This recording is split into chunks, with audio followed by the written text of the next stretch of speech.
The end of the world has come, and I have stockpiled supplies and am lying low. In my previous life, when the apocalypse came, my sister pushed me out of the house with her own hands. I helplessly stretched out my hand, hoping my mother would save me, but my mother just hugged my sister and closed the door without looking back. When I opened my eyes, I suddenly found myself lying on a soft big bed, seeing the familiar scene I knew I had returned to before the apocalypse. I quickly opened my phone, which showed the date as June 6th, early summer. This summer was unusually hot, with multiple high-temperature warnings already issued in early June, continuing until the end of August, and there was no rain at all even when the zombie outbreak happened. Most of the crops were scorched to death, and animals were mostly dehydrated and malnourished. Even many people working outdoors were scorched to death. At first, everyone thought it was just an extreme weather event and didn't take it seriously, until the plague appeared among the animals, causing large-scale deaths, and then spreading to pets. Infected pets began to bite their owners. Those bitten would not die but would start to bite people randomly, with extremely strong attack power and rapid transmission. In my previous life, until my death, there was no way to clear out the zombies on a large scale. Reflecting on this, I looked down at the silver bracelet on my left wrist. In my previous life, when bitten by a zombie, I vaguely felt a warmth coming from my left wrist. Could it be that this bracelet has some special effect? Speaking of this bracelet, I bought it from an old lady's stall when I traveled to the Meow Village with my sister. At that time, the old lady said that this bracelet was fated to me. I thought it was just the old lady's clever sales tactic. Looking at this bracelet, I suddenly remembered a novel I read before, where the protagonist dripped blood on a bracelet and a space appeared. I quickly got a needle and dripped blood on the bracelet. The blood dripped on the bracelet was quickly absorbed, and sure enough, my head felt dizzy, and my body was transported to another place. What appeared before me was an endless land with crops and trees, and a 4-story villa stood tall, with a warehouse beside it. Is this the space within the bracelet? I hurried downstairs and put the food from the refrigerator into the space. I planned to test whether the villa's interior and warehouse could preserve the food. After putting the things away, I started calculating that there was more than 2 months until the apocalypse, and my savings after working for many years were only about 200,000 yuan. However, I remember that in mid-June before the apocalypse, there was once a big prize. I thought the person was really lucky when I saw the news. For some reason, I specifically remembered the lottery number. I can use it now.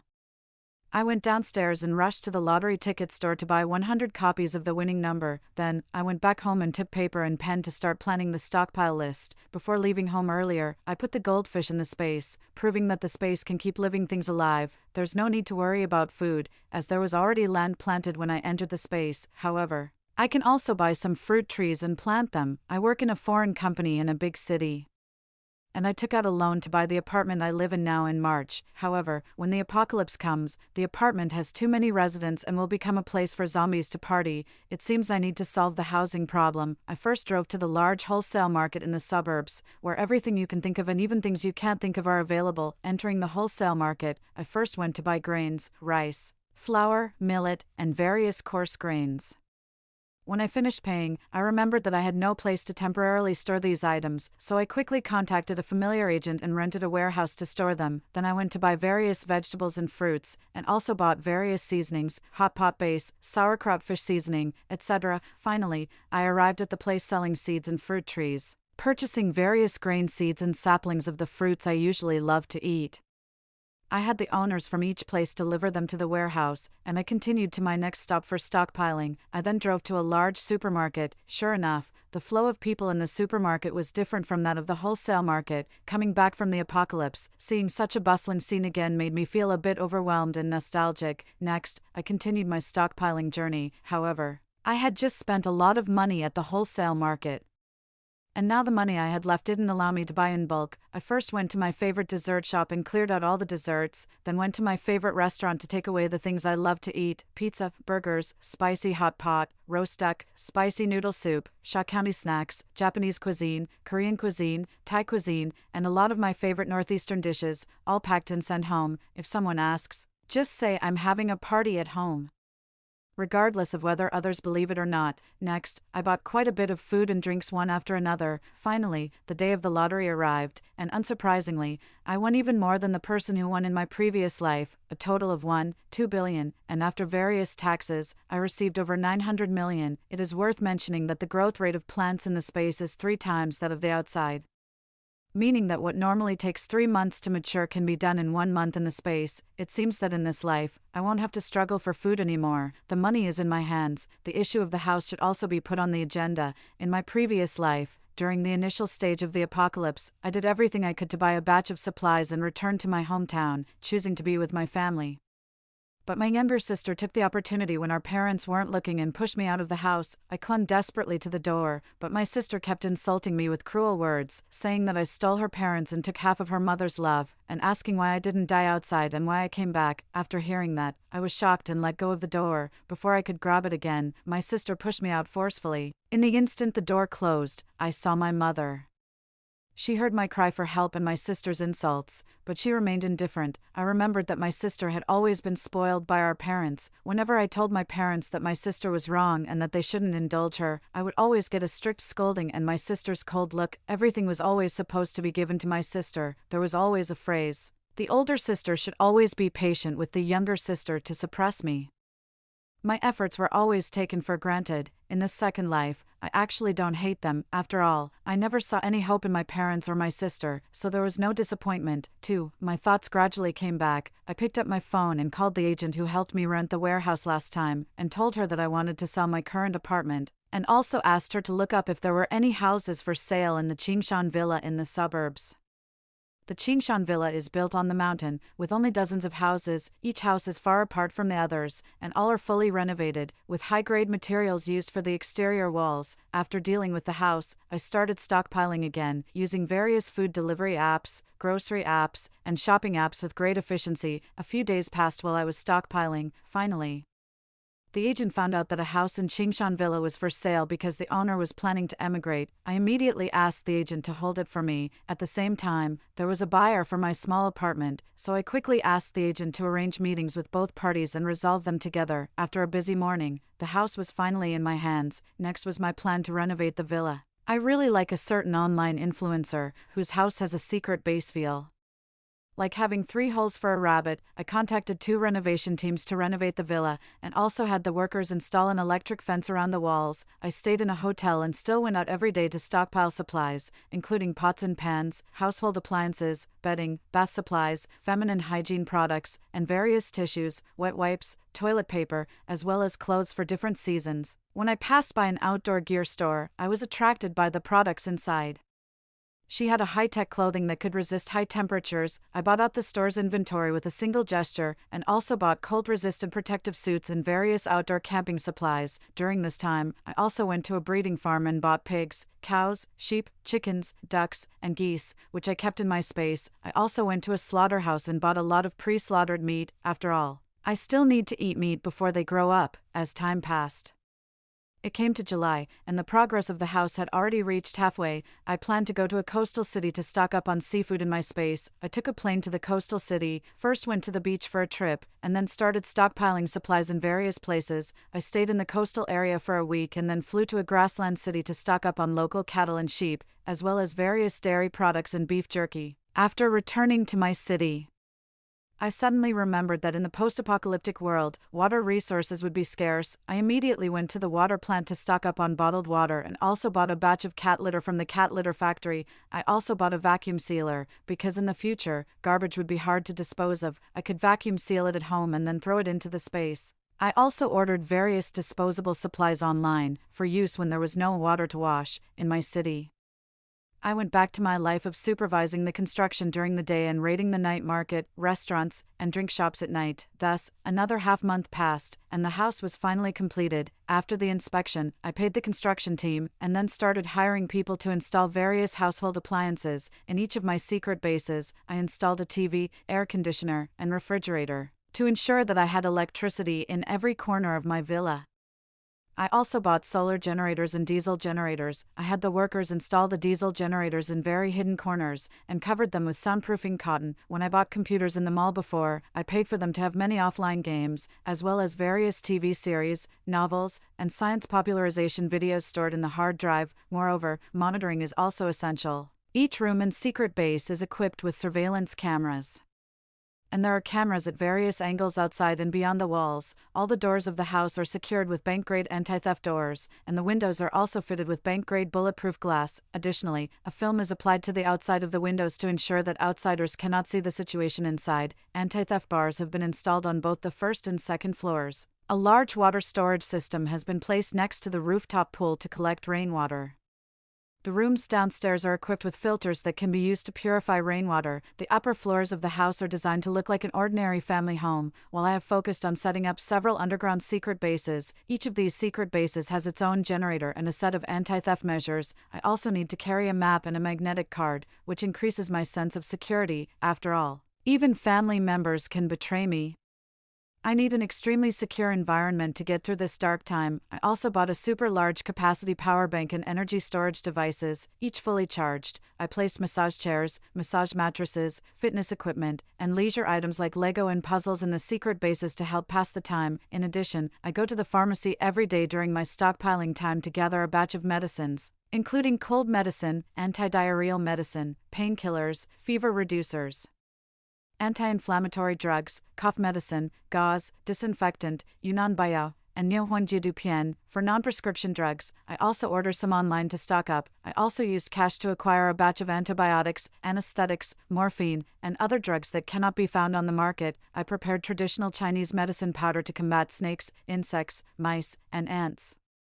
I bought seeds for traditional Chinese medicine to plant in my space and purchased various Chinese medicinal materials. Although I don't know how to use them, I want to have them. To learn about these Chinese medicinal materials, I downloaded theories of traditional Chinese medicine and bought books on the subject. Money can make the devil push the millstone. So I spent a lot of money in the black market to buy guns and various self-defense weapons, including knives with blades. 3.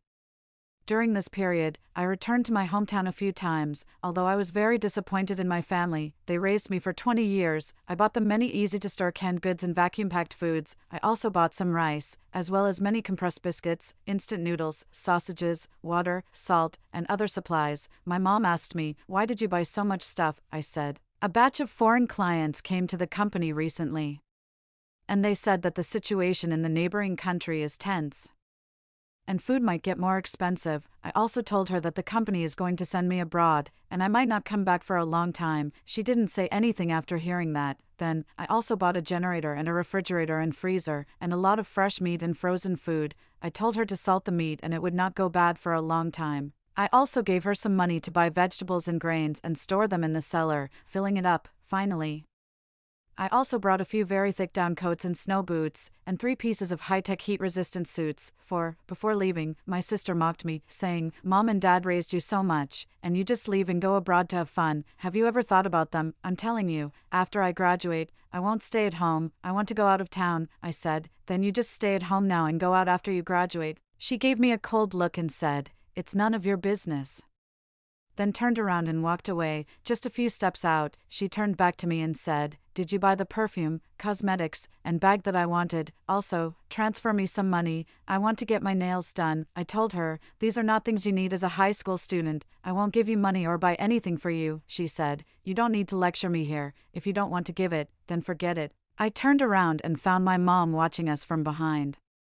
I was just about to tell her to manage her. My mom said, "I'm older now and can't manage her anymore. As soon as I say something to her, we end up arguing, so let her be, but I'm not made of dough." I was just about to go up and educate her properly when my mom called me. "Aren't you supposed to go to work? Hurry back." I turned back to my mom and said with a blank expression, "She really does love her little daughter as always. When the little daughter asks me for money, she listens without a word, but when I want to teach her a lesson, my mom stops me." I looked at my mom, smiled, and turned to leave. Anyway, this time I came back just to deliver supplies, which can be considered as fulfilling the nurturing love from the past 20 years. Driving back, I returned to the safe haven I built for myself. As time turned to early August, the end of the world was getting closer, and the temperature outside was rising higher and higher.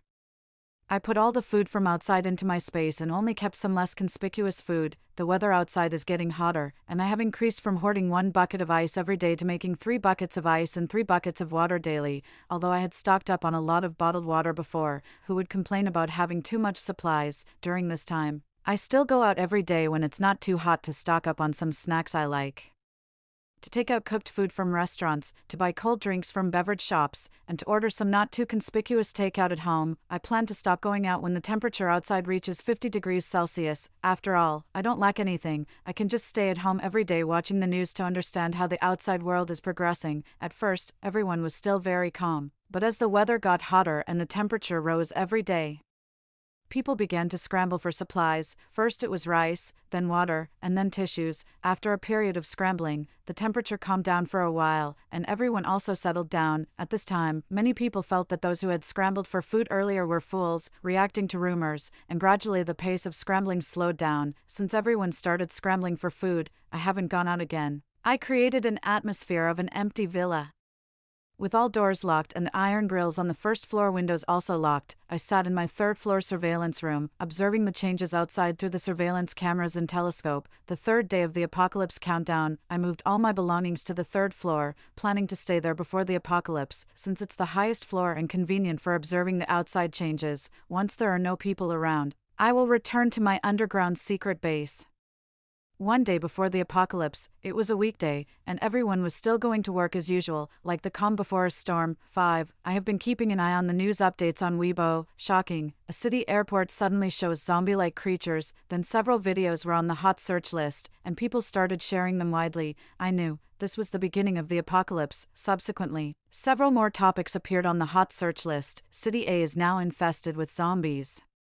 Undead that cannot be killed. The speed of infection from person to person is extremely fast. After the news from City A went viral, a wave of panic buying surged in my city, but this time, everyone was not so lucky to grab supplies. As the zombie virus spreads extremely fast, my city is adjacent to City A, and soon the virus spread here, with many people going out to grab supplies being attacked by zombies. In an instant, wails, roars, and screams filled the land. Black crows circled overhead. The sun blazing down, everything was so suffocating, people could only flee helplessly, but everywhere was a hell. Where could one escape to? Where could the exit be? Everywhere is a bottomless abyss. Once again, I felt the terror of the zombie apocalypse. Although I have lived this life again, looking at those zombies, I still feel as if I am living in the moment when I was bitten on the neck by a zombie in my previous life. I dare not continue to observe outside. I lie in bed, curling myself up in the quilt. I huddle in the quilt, not daring to move, until night falls, and that fear instantly sweeps over my entire body. As the apocalypse begins, there are still people posting updates on my phone, and some are comforting each other. A month ago, I posted a message on my social media saying, due to work relocation, I will be going abroad, and my WeChat will be temporarily inactive, so there aren't many people messaging me to check in, only a few have sent inquiries. And I haven't replied to any of them. The experiences of my past life have made me unwilling to trust others again. I still prefer to stay in my own base alone, like a turtle hiding its head. I sat in the dim room for a long time, slowly calming down. I went to the underground secret base, planning to watch a variety show to relieve my suppressed emotions. Indeed, when a person is feeling suppressed, watching a funny variety show is the best way to relieve stress. In the evening, I took out a bowl of packed spicy hot pot and a can of chilled cola, with meat, vegetables, and the joyful source of carbonated drinks. I felt very satisfied eating it. I took out my phone and looked at the real-time news for today. The government urged residents to stay at home, not to go out, and to try not to make noise to protect themselves. I continued to scroll through a few more videos. I found that someone had posted videos of zombie hunting on a video site, where a group of strong men wielded baseball bats, hitting zombies on the head, then breaking through the zombie encirclement to reach a truck and drive away. If someone does it, there will be people watching. If there are people watching, there will be people learning. There are really people who go out to hunt zombies for food. However, as I continued to scroll, the tone of the videos changed, taking on a different color. In the context of the survival of the fittest, weak women suffered greatly, and of course, there were women who sold their bodies for a bite to eat. For a time, some idle people in society were seen embracing each other, and jealousy among women was rampant. All of this is reshaping my worldview. Days passed little by little, and people with guns began to appear outside. I don't know where these people got their guns from. In the first few days, I could still rely on repeatedly watching videos to understand the developments outside. However, just in the past 2 days, the internet was cut off, and I couldn't watch videos anymore, so I couldn't rely on the internet to understand the outside world. But that's fine. After all, the more I watched these videos, the more distressing they became. In recent days, the evil of humanity under the help videos is magnified infinitely in the disaster. Before there were no zombies, The internet was still clean. Now that the zombie outbreak has happened, there are no police to control it, and the evil of humanity is magnified to the extreme. The videos I've seen in recent days keep shaking my values, as if the civilized society that has lasted thousands of years collapsed in an instant. Maybe the hell is too busy, and the demons have descended to the earth. 6. Today marks a month since the zombie outbreak, and I am still hiding in my own safe haven, living happily. I'm sipping my milk tea, sitting in a massage chair watching variety shows, and the days are a bit boring. It has been many days without rain, and it's unbearably hot outside. I haven't seen the sun for more than a month, and my skin has become a bit pale. The electricity has been cut off for a long time, but I still have solar power and a generator to keep supplying me with electricity, although it's underground. The room is still stuffy. I'm not worried about the electricity issue. But I haven't turned on any high-power appliances, afraid that others might hear. Better safe than sorry. I took out a large block of ice from the space and placed it under the fan. Instantly, a cool breeze swept over me, dispersing the stuffy feeling from before. I continued watching a variety show for a while until evening. I then got up and ran on the treadmill for a bit, lifted some weights, and broke a sweat. After taking a shower in the bathroom, I started rummaging through the food in the space and took out a portion of sauerkraut fish, enjoying it deliciously. In fact, this kind of life is still quite happy. After finishing my meal, I vacuumed the trash and threw it into the space. The space is truly thriving now, with grains, vegetables, fruits, and medicinal herbs growing in the soil. The pond nearby is stocked with seafood, fish, and shrimp, while various animals are free-range on the other side. I withdrew my consciousness from the space and walked around the house a few times to check the surroundings. I have to say, the sparsity of people here has its advantages, at least for now. There hasn't been a scene of zombies rampaging, and it's relatively quiet. After walking for a while, I returned to my small room and continued to binge-watch shows in bed. In this zombie-infested time, not having any new shows to follow is really a bit sad.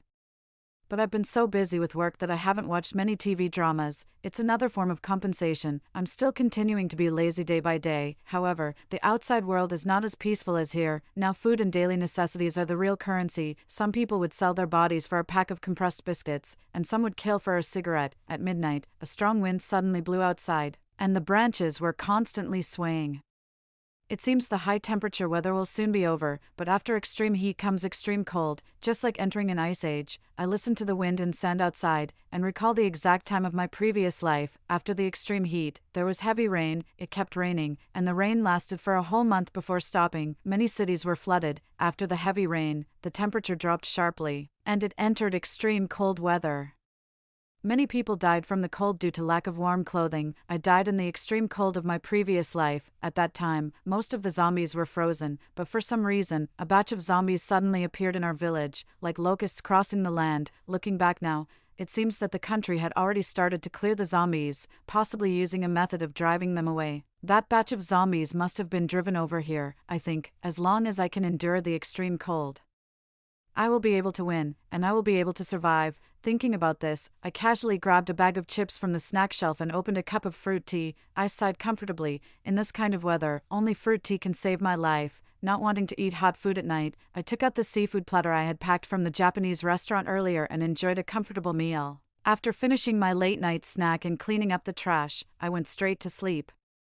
I didn't wake up until noon the next day, drenched in sweat. Fortunately, I had stored enough water before, but I still need to use it sparingly. I usually pour the water I use after showering into my space to irrigate my vegetable garden. Strangely, there are two types of water in the space. One is seawater that I collected from outside to raise seafood in the pond, and the other is a small river that comes with the space. The plants and animals in the space rely on this small river to survive. But I alone cannot approach this small river. I can't draw water or get close to it. Even if I don't use the water from the small river, the water I have stored is enough for me to use for decades. When the heavy rain comes, the water collection device is on the rooftop and the pool can also collect some water, which can be filtered and boiled for bathing. I took a cup of coffee and a panini from the space. After finishing breakfast, I checked the surveillance video to see if there was anything unusual. After checking, nothing was found, but the temperature outside had dropped a few degrees. I went to the gym to exercise. After all, staying indoors and eating 3 or 4 meals a day still requires some exercise. After spending 2 hours in the gym, I continued to sit in the massage chair and watch TV shows. A few more days of calm passed. As the temperature gradually dropped, people began to appear outside again. Many people were no longer afraid of the sun and came out to look for food. When it's hot, people's appetites are poor, and there's also a risk of heat stroke in high temperatures, so not many people came out. As the temperature gradually dropped, hidden evil and violence reappeared under the sun. The recent temperature dropped to around 30 degrees, which was much cooler than before, although it was still humid. I could feel a breeze. At night, I took out a folding chair, a bottle of red wine, and lay on the rooftop to look at the stars. Here on the mountain, there are usually no people, and now there are no zombies either. Most zombies gather in cities where there are many people. After the zombie outbreak, the air quality has also risen sharply, with no pollution, and the stars in the night sky are clearly visible. In a daze, I seem to have returned to my childhood. I have returned to that carefree age. I put down the red wine in my hand, took out orange soda from the space, and the lounge chair swayed gently, giving me a feeling of tranquility. 7. Suddenly, a loud explosion was heard from a distance, followed by a thick smoke rising. It should be the sound coming from the town at the foot of the mountain. Not good. Someone is coming. It seems that a group of violent individuals is not far from me. If there were only 1 or 2 people, they wouldn't make such a loud noise. In the apocalypse, the scariest thing is not the zombies, but people. In my previous life, my village had a good geographical location. Although I was pushed out of my home, I survived the extreme cold by relying on the stored food of a nearby farmer's family who had left the village. Although I hid in that farmer's house, there were still people who, due to their laziness and lack of stored food, drove the elderly out of their homes. The elderly who were driven out had some who could hide and were not bitten by zombies, but they starved to death due to lack of food, while others, unable to hide in time, were bitten by zombies. In my previous life, from the moment I hid in that farmer's house, I didn't dare to stick my head out until the extreme cold came, and the little food stored in the farmer's house was eaten clean by me. I had to go out to find food, and it was at that time that I was bitten by a zombie. As my thoughts returned, I felt that they would definitely scour their way up the mountain. I hurriedly collected everything from the rooftop terrace into my space. The water storage device was hidden by the rooftop wall, so it couldn't be seen from below, and I took it away. Entering the rooftop room, I collected everything in the house, including the surveillance videos. Fortunately, I had previously installed a copy of the surveillance videos in the secret base. After checking the door locks and windows to ensure everything was locked, I was glad that the windows had been covered with anti-peeping film. I quickly covered all the useless furniture with white cloth, creating some dust to give the illusion that no one lived there. After everything was set, I checked again and stored everything useful in my space. I turned around and returned to the underground. Sealing the passage leading down and covering it up, I finally breathed a sigh of relief. It was already late at night, and I forced myself to sleep. Only by getting a good rest could I fight the hard battle ahead. When I woke up, I hurried to the monitor. Sure enough, a group of people drove up the mountain. 2 modified jeeps sped up the mountain, and as I stared at the monitor, my heart raced as if it would jump out. But then I thought, I am underground now. They won't be able to find me. The roar of the cars grew louder as they approached, and finally, they turned off the engine nearby. I saw several people get out of the car through the surveillance. There were 9 of them, 6 men and 3 women. They looked at the mansion on the mountaintop with interest and began to explore it room by room. Although all the villas on this mountain were well decorated, my villa was obviously an upgraded version. After walking around, this group of people still set their sights on my villa. Although I used anti-theft doors and windows, they wouldn't be able to get in for a while, but it wasn't a long-term solution. The surveillance cameras around my house are all pinhole cameras with listening devices. I can clearly hear their conversations outside the wall. A fat man said, "This place is decorated so well. There must be something valuable inside, either rich or noble. Let's pry it open and go in." A red-haired man said, "Boss, this place doesn't look like anyone lives here. What are you babbling about? Hurry up and pry it open." As he spoke, the fat man slapped the red-haired man's head. It was already noon, and this group of people was still working hard under the sun, while I took out a spicy hot pot and started eating. Sigh, when they pry the lock and come in, I wonder what they will think when they see a room full of junk. When I came down from upstairs, I had already put away all the generators and solar panels. The upstairs of the villa is not even as upscale as other well-decorated places. Those people worked hard under the high temperature for several hours and finally pried the door open. A few of them rushed through the big door and into the yard. I thought, this door is said to be bank level. I hope I'm not being scammed. 8. The leading fat man came in and spat on the ground. I want to see what kind of golden nest or silver nest this is, with such a heavy door. Lao Lu. tell everyone to move the luggage in. I found that they had already come in at the secret base. The one leading the group is that fat guy, who has a scar on his face that looks quite frightening. Following closely behind is the red-haired one, who looks very sleazy, with a mouth full of yellow teeth. Quite disgusting. As soon as they entered, they started looking around. Next to the fat guy is a man who is as thin as a skeleton, holding a toolbox, probably the one who pried open the door earlier. Behind them is a very short man with a small mustache. The 4 men in front all look quite old, definitely over 30. The 2 who came in behind look relatively young. One has a rugged appearance, dark skin, and seems very dull, as if he has hardly spoken since birth. The other man is wearing glasses, looking refined and educated. The last 3 women to enter, the one in front is wearing a tight red dress, with exquisite makeup on her face, carrying very few things, and upon entering, she glanced around the villa and nodded in satisfaction. It seems this woman is doing well in the apocalypse. After all, women who can still do their makeup and wear dresses in the apocalypse are still a minority. The 2 women following behind were carrying a lot of things. One of them had a pale face, looking like she might collapse at any moment. She had long hair that was tangled, but her facial features were very delicate. The other girl was wearing a short-sleeved shirt and jeans, with a neat short haircut, dragging pots and pans she had taken from the car. As soon as they came in, the fat guy cursed. "MD, I thought it was a good place, but the doors outside were so solid. I had collected all the good things above into my space. Now, the upper living room only has some tables and chairs, and the room only has a bed frame." The leading fat guy kicked the bed several times. They started to unpack their luggage and also tidied up the house. Soon, it was already evening. Because of the recent arrival of strangers, I planned to eat some of the small tasting supplies I had stored to avoid being detected by the people above. The fact that there are people living upstairs gave me a strange feeling, but at least it added some fun to my life. I observed the lives of the people upstairs as if I were watching a TV drama. I took out a sandwich and a salad, planning to eat dinner while watching. The people upstairs were also getting ready to make dinner at this time. In a pot of water, there was a handful of rice and a piece of something pitch black. I saw that the girl added a handful of wild vegetables, but the pot still had more water than vegetables. The girl with a pale face stirred the pot silently, looking like she had no appetite at all. Another girl with short hair boiled water, added a pack of noodles and instant noodles, and added some greens. This pot wasn't any better than the previous one, still having more water than noodles. After cooking, the pale-faced girl divided the noodles into 6 bowls. She also scooped out 3 bowls of porridge from another pot and placed them aside. After finishing all this, she took her bowl of porridge and squatted in the corner, carefully sipping it. Other people saw it and came over to eat. The man ate noodles, and the woman drank porridge. At that moment, a sense of class suddenly appeared. After a few people finished eating, they sat in place and started chatting. The red-haired guy asked the fat man, "Big brother, where should we go next?" The fat man wiped the water stains from the corner of his mouth and said, "Let's go north. I heard that area is already controlled by the government, and we can get food there." The red-haired guy lewdly glanced at a few women and said, "Boss, when we reach the government-controlled area, although we won't have to worry about food and drink, can we still have the same freedom as we do now?" He then looked at the women beside him again. He continued, "Boss, I think this place is pretty good. There are no villages in front and no shops behind, backed by a big mountain. We can also go out to find some wild vegetables to eat. We can occasionally go down the mountain to bring back some food, so we won't starve. Moreover, there are few people here, and there aren't many zombies.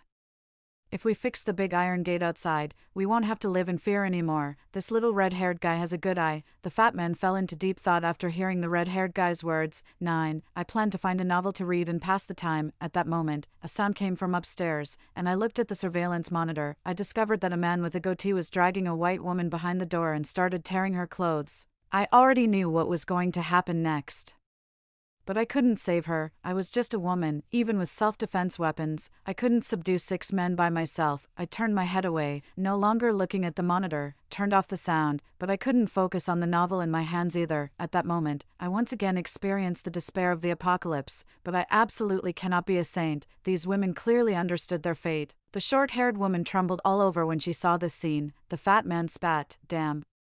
This old four can't hold it in so quickly." After saying that, he waved at the woman in the red dress. The woman immediately understood and hugged the fat man. The other 4 men looked at the remaining short-haired woman with greedy eyes. Soon, the man with the little mustache had already come out from behind the door. The 4 men dispersed, with 2 holding down the short-haired woman, while the other 2 went behind the door. The night was very deep, and the sound of insects outside reminded me that this was the human world, but the howls, pleas for mercy, and cries from upstairs made me feel as if I were in hell. I didn't dare to look at the surveillance footage, but just from what I had seen and the sounds from upstairs, it was enough to make me feel intense physical discomfort. I kept vomiting until I could no longer bring anything up. What has happened to this world? Has it gone bad? As a woman, must I endure these things? I have been thinking, in my past life, I hid in that small village and did not experience these things. In this life, I have prepared in advance to avoid going through this. I am lucky. At night, I was drowsy and didn't know when I fell asleep. In my dream, there were zombies from my past life tearing at my flesh, and those girls who had fallen into the abyss were questioning me why I didn't save them. At 9 in the morning, I finally escaped from the dream, drenched in cold sweat. I got up to check the surveillance footage and found that the group upstairs had left the room at some point. I checked the perimeter surveillance again and found that they had all gone out to look for food. The man went down the mountain, and the woman dug for wild vegetables. And so, a few days passed. From my observations, the fat man is the leader of this group, and the red-haired man is someone who can come up with bad ideas. He is also the fat man's most trusted, making him the second in command. The others all listen to the two of them. The woman in the red dress is the fat man's partner, and everyone calls her Briar. She only serves the fat man. The pale-faced girl is named Opal. She often remains silent, with a vacant expression, and has been in this group for a relatively long time. The girl with short hair is named Arya. She must have just joined this group not long ago because she looks different from Opal, and there is still a desire to survive in her eyes. Although these three women are all in darkness, I observe that there is little communication among them. Briar has been wary of these two young girls, fearing that they might rise to power. Arya has been asking two young men about when they would head north, and these two men are old 5 and old 6. Opal often stays silent, sitting alone in a corner, watching outside. The skeleton in the group is old 3. And the one with the mustache is old 4. I observe them every day, afraid that they might find even the slightest clue that I live here. I pray every day that they leave this place as soon as possible, but things are unpredictable, and reality always goes against our expectations. That morning, Fat Man and Red Hair told them they wouldn't head north anymore, but instead wanted to settle down here. This place can provide shelter from the wind and rain, there's food to be found, and no zombies, making it a good safe haven compared to the uncertainty of heading north. After hearing these words, Opal clearly moved, as if wanting to say something, but finally kept silent, while Arya stood up and asked, "Why?" The red-haired man slapped him and said, "Whatever the boss says, you listen. You little slut dare to ask why, you really are asking for it." After saying that, the red-haired man spat at Arya. Arya was so scared that she trembled and crouched on the ground, not daring to make a sound. It was Briar who spoke. "We all rely on the boss to survive during these cannibalistic times. We are all depending on the boss's wisdom and might here." After saying that, Briar threw a flirtatious glance at the fat man. Flattery is the best way to go. And the fat man clearly enjoyed Briar's words. Listening to their conversation, my thoughts were racing. They want to settle here, but what about me? I can't keep living underground, risking being discovered. How can I make them leave? I was lost in my own thoughts and missed the overwhelming hatred in Opal's eyes towards them. Just like that, another 2 days of peaceful life passed. I remained underground, thinking about how to drive these invaders out. At this time, Opal entered the bathroom with a bag. She opened the bag, crushed the contents into juice, and took it out in a small bag. I watched her for a while, not knowing what she was going to do. However, I didn't care what she wanted to do, as long as I didn't expose myself. It had nothing to do with me. At night, I lay in bed thinking about what to eat today. It had been many days since I last had something warm. These 2 days I didn't dare to go into the space to eat, afraid that if I left the surveillance, there would be a higher risk of being discovered.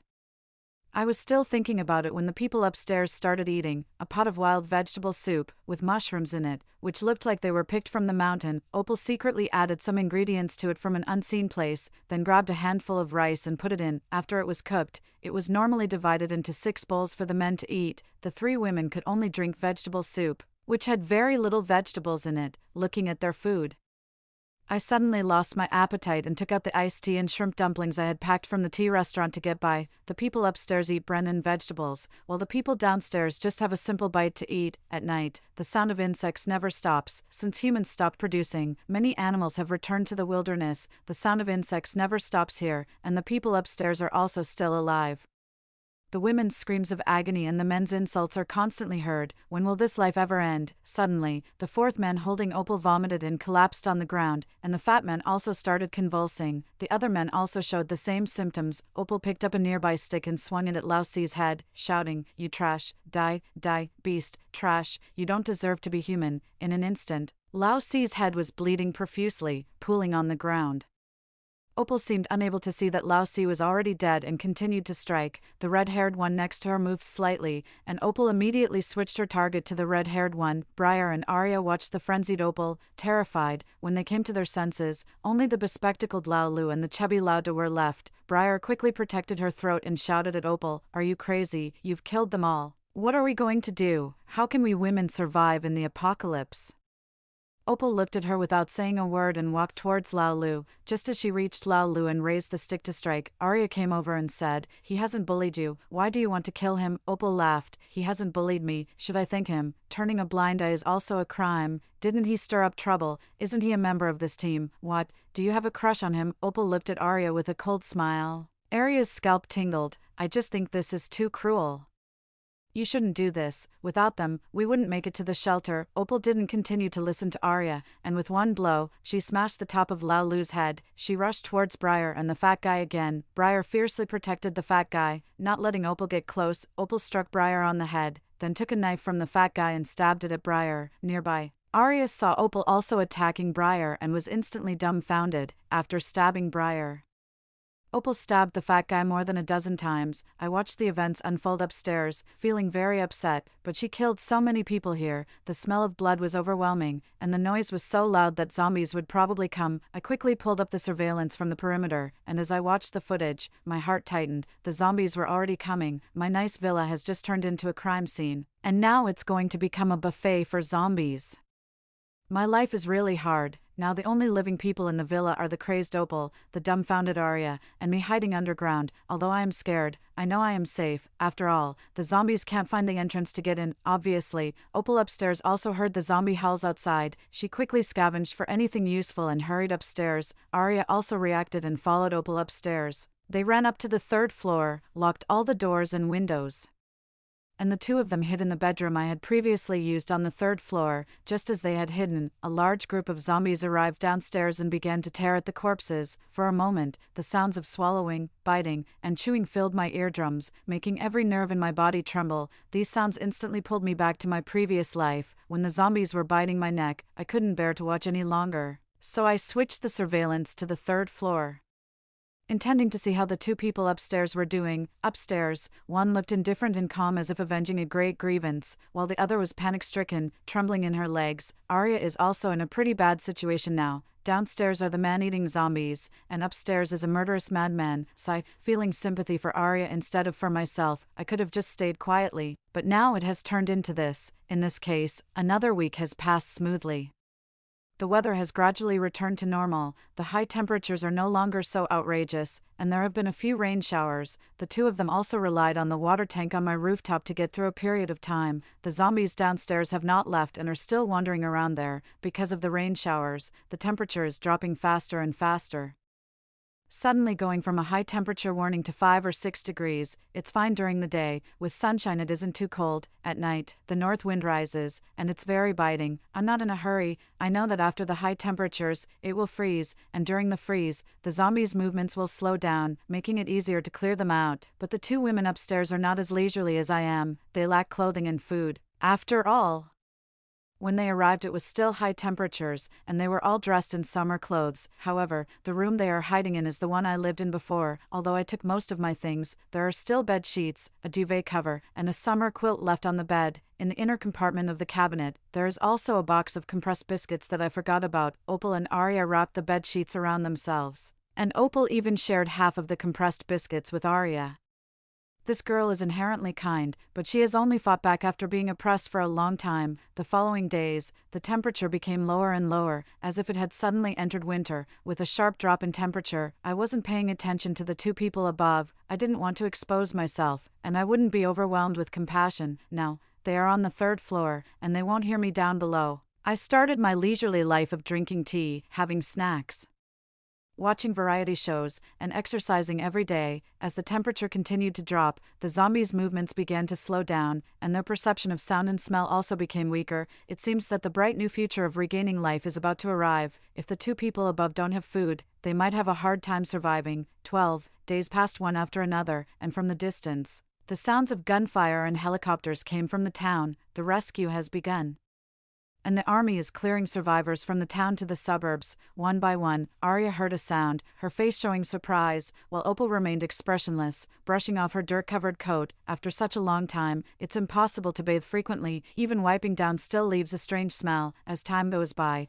if rescue does not arrive in time, they will reach their limit. My villa is located on a mountain, in a sparsely populated area, and the military usually starts searching from densely populated towns and villages. However, the road from the town at the foot of the mountain leads straight up, and there are signs for the villa area at the town entrance, so the military should come up to search and rescue upon seeing it. 3 days later, a small team arrived in a military truck. After the vehicle came in, I turned off all electronic devices and shut down all visible surveillance, leaving only a few hidden ones to observe the outside. After all, I'd rather not challenge the soldiers' keen observation skills. I don't want to leave here, I just want to quietly survive alone until the end of the apocalypse. For me, the zombies actually don't cause much trouble, since I won't leave here, but it's different for the two women upstairs. Arya clearly could no longer contain her excitement. Like a traveler who sees an oasis in the desert, I'm here, come save me, come save me. Arya broke free from Opal's grip and ran to the balcony to shout. I cursed the fool in my heart. Not only the soldiers heard the cries for help, but the nearby zombies also heard it and immediately rushed towards the villa. The soldiers over there also quickly took out their guns and grenades to clear the surrounding zombies. The zombies now, due to the weather, were no match for the soldiers. After a few hours, the situation was brought under control. As soon as the soldiers came in, Arya couldn't wait to come down from upstairs and cling to one of the soldiers. While clinging, she said, "Please, save me. I can give you everything I have." The soldier quickly took a step back, distancing himself from Arya. The leading soldier, frowning and with a serious expression, said to Arya, "It is our duty to save the people. We will take you out without asking for anything in return." After speaking, he instructed his subordinates to continue the investigation, while he went to another villa. Sure enough, the people nurtured by the country are also upright and incorruptible. I didn't dare to keep staring at the surveillance, and I didn't know if it was an illusion, but I always felt that the leading officer sensed my presence. But it doesn't matter, as long as I don't take the initiative to go out, no one can find me. I continued to watch the two women. Opal sat quietly beside me, while Arya kept eyeing the nearby soldier. I always felt that the mental state of these two women was not quite normal, but in the apocalypse, that's also normal. After all, Arya had previously exchanged her body for basic needs, so it was inevitable for her to flirt with men like this now. However, she seemed to have forgotten that she hadn't eaten for a long time and hadn't cleaned herself for a long time either. Her current appearance was simply a walking skeleton, exuding a strange smell. The nearby soldiers didn't dare to approach her. Just as everyone was organizing their equipment and supplies, a red shadow suddenly flashed out and headed towards a soldier. Just as it was about to happen, Opal quickly pulled the little soldier over and went up to face it herself. Arya beside her was so scared that she hugged the little soldier next to her. The little soldier, who was about to draw his gun, missed the best shooting opportunity because she stopped him. Opal had been hungry for too long, and she quickly lost strength against the zombie's hand. The zombie bit into Opal's arm, and at that moment, the officer came in and shot the red-clothed zombie dead, but Opal had already been infected. I looked at this girl. She was about to have a bright future. As an observer, I hope she can have a good ending. Upon closer inspection, I realized that the red-clothed zombie was actually Briar. It turned out she had been stabbed and didn't die at that time. When the zombie came, she got infected and had been in the room all along. Opal was bitten on the arm, and the leading officer told her that if she cut off her arm now, there would be a 50% chance of not getting infected. After hearing this, Opal immediately extended her arm, asking the officer to help her cut it off. This was the first time I saw the light of wanting to live in Opal's eyes after she had been here for so long. The officer chopped off Opal's arm and instructed a soldier to bring the hemostatic medicine, but there wasn't much, just enough to stop the bleeding. Arya seemed to be stimulated by Opal's blood, as if she had returned to the day she witnessed Opal killing someone, and she screamed in terror. It seemed to be a stress response. 13. Night fell. The soldier who was saved by Opal during the day had been taking care of her. But Opal's condition was not good. Her wound was bleeding, inflamed, and accompanied by a fever. In the apocalypse, medicine was already scarce, and the hemostatic medicine they carried with them had been used up by the afternoon. This place was remote and it was night, so they did not take the risk of going back. But seeing Opal like this, everyone was a bit anxious. After all, it was to save their comrade that they ended up like this, the leading officer said. I will go back to the camp to get medicine. You all keep an eye on this place. A big soldier blocked his way. I looked at the scene and thought, if I go out now, it must be dark outside and there will definitely be zombies, but I don't want to expose myself. However, I want Opal to survive. Suddenly, I remembered a hidden entrance I had built when creating the secret base, under the sofa. I just need to go underground, throw the medicine up, and even if they come in through that entrance, they won't reach the real secret base because the connecting place can only be opened with my fingerprint and magnetic card, and the opening is very hidden. Even I need to have the map to find it. I can't think too much about it now. I took the map, found the location, and quickly walked to the abandoned entrance, relieved that the fat guy and his group hadn't moved the sofa or even lifted the white cloth. I carefully pushed out the fever-reducing medicine, iodine, anesthetic, alcohol, and the antibiotics I had bought at a high price through the white cloth. I also took some water, self-heating rice, hot pot, and compressed biscuits. I piled everything under the sofa and made some noise to attract the soldiers to come and check. Sensing someone coming, I quickly ran back, afraid of being discovered by them. When I ran back to my secret base, I found that the group had already given Opal the medicine. Looking at Opal, who had received the antibiotics, her complexion gradually improved a bit, and I felt greatly comforted. I heard the soldiers discussing why these things suddenly appeared under the sofa. Do they need to go through the tunnel to check it out? The leading officer said. It should be the original owner of the villa. She's living well. Probably doesn't want to leave with us. Don't disturb her. Take the food and share it. Everyone has some. Tomorrow morning, we will leave for the base. At this moment, Arya looked at the food on the ground and grabbed a box of self-heating rice, intending to eat it raw. The officer next to her noticed and took it away from her. It seems Arya's mind is really not normal. 14. The next day, in the morning, the sunlight filled the earth, and I watched these young soldiers packing their bags to leave. Opal's condition had stabilized. They left, and the golden sunlight gave the young soldiers' silhouettes a golden glow, shining brightly. There are always people who take the burden of life in ordinary circumstances, and there are always people who sacrifice their lives for our peaceful days. They are all worthy of respect, and I still live underground, waiting for the day when the flowers bloom. Story 2. At the very beginning, everyone thought it was just an ordinary typhoon. At first, it just rained a little, and the gradually gathering dark clouds in the sky didn't draw anyone's attention. Soon after, the wind started howling violently, pounding against the windows one after another. Then, the water supply and power were cut off, and the mobile phone lost its signal, until the eye of the typhoon completely made landfall. The rain became heavier and heavier. The big trees by the roadside were uprooted and crushed pedestrians. The glass windows of the seaside residents were shattered by the impact of the typhoon, and the glass shards were swept up by the strong wind, becoming a deadly weapon in the air at any moment. Several heavy iron sheets were blown into the residents' houses in the air, and the sharp blades directly cut off half of a resident's head. Only then did people suddenly realize that the end was coming. 1. The news on the mobile phone kept popping up with the message that the typhoon vortex was about to make landfall.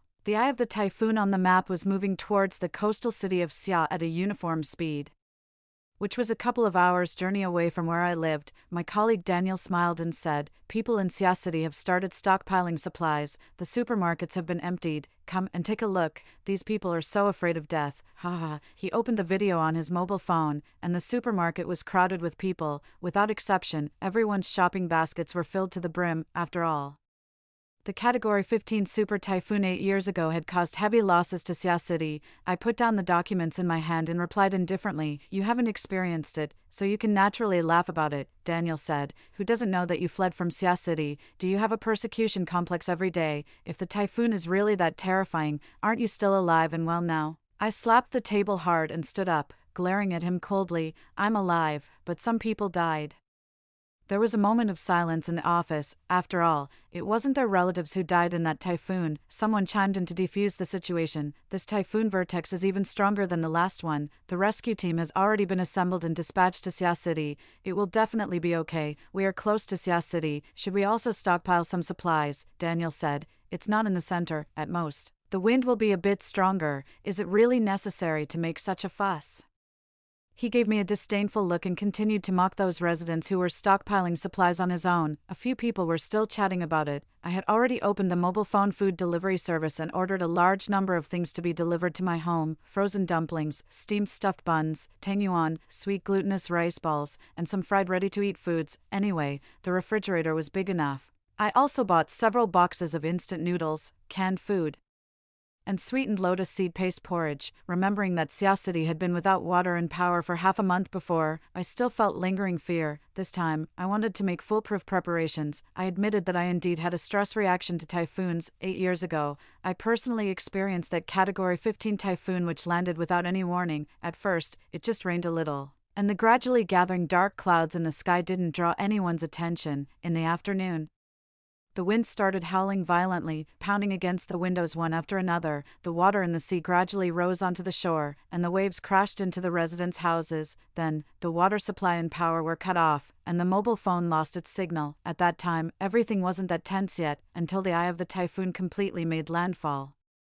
The rain became heavier and heavier. The big trees by the roadside were uprooted and crushed pedestrians. The glass windows of the seaside residents were shattered by the impact of the typhoon, and the glass shards were swept up by the strong wind, becoming a deadly weapon in the air at any moment. Several heavy iron sheets were blown into the residents' houses in the air, and the sharp blades directly cut off half of a resident's head. The warm blood sprayed onto my face, and the landlady died right in front of me. Hurry up, find a place to hide. Everyone started to panic and curled up in the house. The disaster had really arrived. I was trapped under the cabinet for a week. During those days, I could only drink muddy water and eat some garbage that floated in with the water, until the rescue came. After waking up from the painful memories, I rubbed my aching temples and glanced out the window. The sky was clear and blue, and the scorching sun was still hanging high in the sky. A little breeze gently swept the leaves, calm and peaceful. This wasn't a good sign. As the edge of the typhoon's landfall, there was no movement at all. The next second, I received a message from the flood control office on my mobile phone. This typhoon vortex has been upgraded to a super typhoon. It is expected to make landfall tomorrow and will have a significant impact on our province. Precautionary measures: close doors and windows, reduce going out, and stockpile food. Move sundries indoors. Do not approach dangerous walls, big trees, utility poles, etc. In case of danger, please seek help in a timely manner. 2. There were still 8 hours before the typhoon made landfall. Patches of cirrus clouds began to appear in the sky, gradually thickening and turning into a dark mass covering the city. However, there was that out-of-place, beautiful red and blue glow hanging on the horizon. My eyelids twitched. This sunset glow was the same as the one I saw 8 years ago. It's going to rain. My neighbor Lena bumped my shoulder. Dylan, do you have an umbrella with you? I was very nervous and shook my head, glancing at my mobile phone. My boyfriend will pick me up later. He can give you a ride on the way. How about it? No, thank you. It was almost time to get off work. I remembered that there were still the most important things I hadn't bought: drinking water, power banks, before leaving.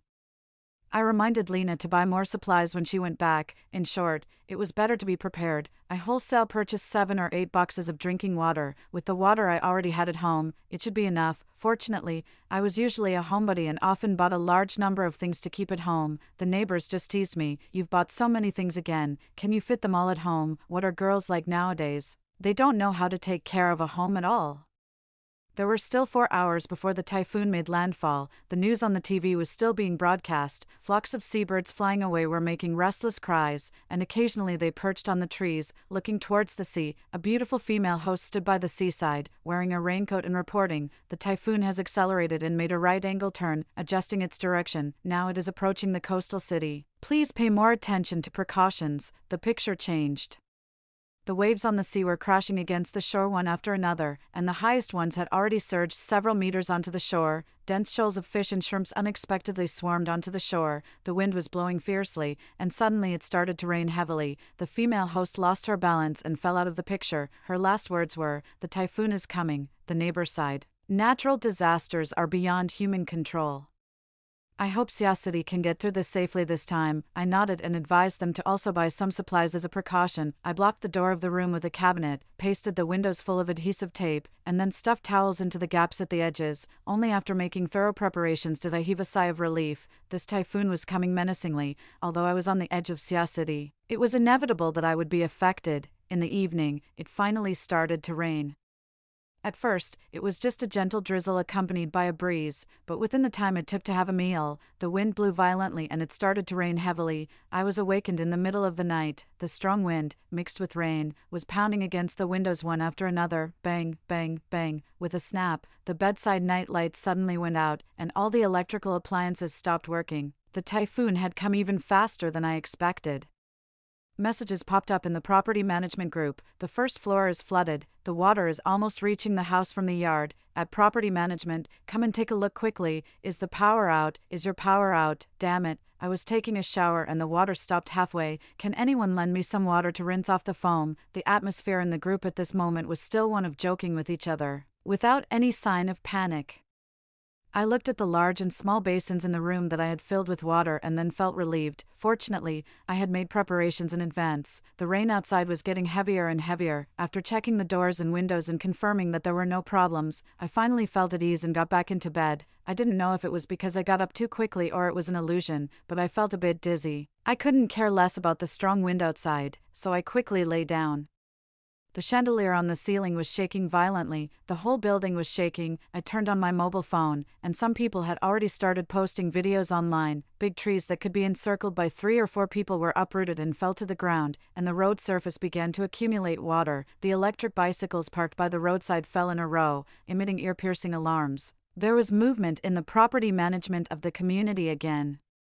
The water pipe in the underground parking lot downstairs burst. Whose car is over there? Hurry up and go check it out. Our house is starting to leak. There is water seeping through the window cracks, and the wooden floor is ruined. Damn it. How can we buy groceries in this weather? There are only 2 carrots left at home. How can we eat without water and electricity? A message popped up on the mobile phone screen. The typhoon made 3 right-angle turns and finally its direction was towards City B for landfall. I was located in City B, and as expected, I couldn't escape. At the same time, everyone should have received the message. Affected by the heavy rainfall, the risk of mountain torrents is at an orange alert level. People in the above-mentioned areas should pay attention to listening to local warning information and take precautions. Affected by the strong typhoon, the wind force along the coast is level 14, and on land, it is level 13. Please pay attention to precautions. I knew that this was just the beginning. 3. Bang. There was a violent noise outside, and something was broken. The glass in the toilet shattered all over the floor. Fortunately, I had pasted adhesive tape on all the glass in the house in advance. This could prevent the fragments from flying out. Fortunately, the window was small. I put on gloves and firmly grasped the glass that was about to fly out. The wind, mixed with rain, lashed against my hands. The glove was cut open, and a smell of blood filled the air. Finally, I pulled it off with force. If it fell and was caught in the wind, the consequences would be unthinkable. A bird, covered in blood, was swept in through the window by the wind. It was severely squeezed by the wind, and its eyes were slightly protruding, and its internal organs flowed out from the back.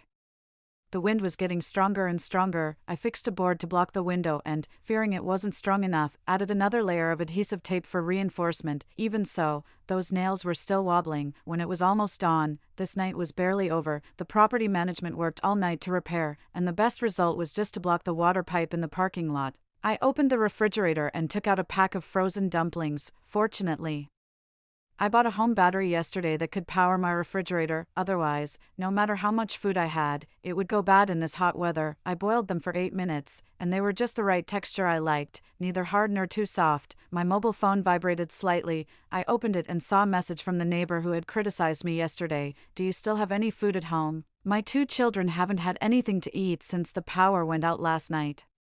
Wait a moment. I cooked another plate of dumplings, put them in a thermal bucket, and placed a bottle of drinking water at the door of the opposite house. After a while, the neighbor across the way sent a red packet and said thank you. I didn't accept it. After all, before the typhoon passed, I wasn't that kind-hearted to keep helping others. People in the property management group were all complaining. They couldn't go out and the flooding kept going.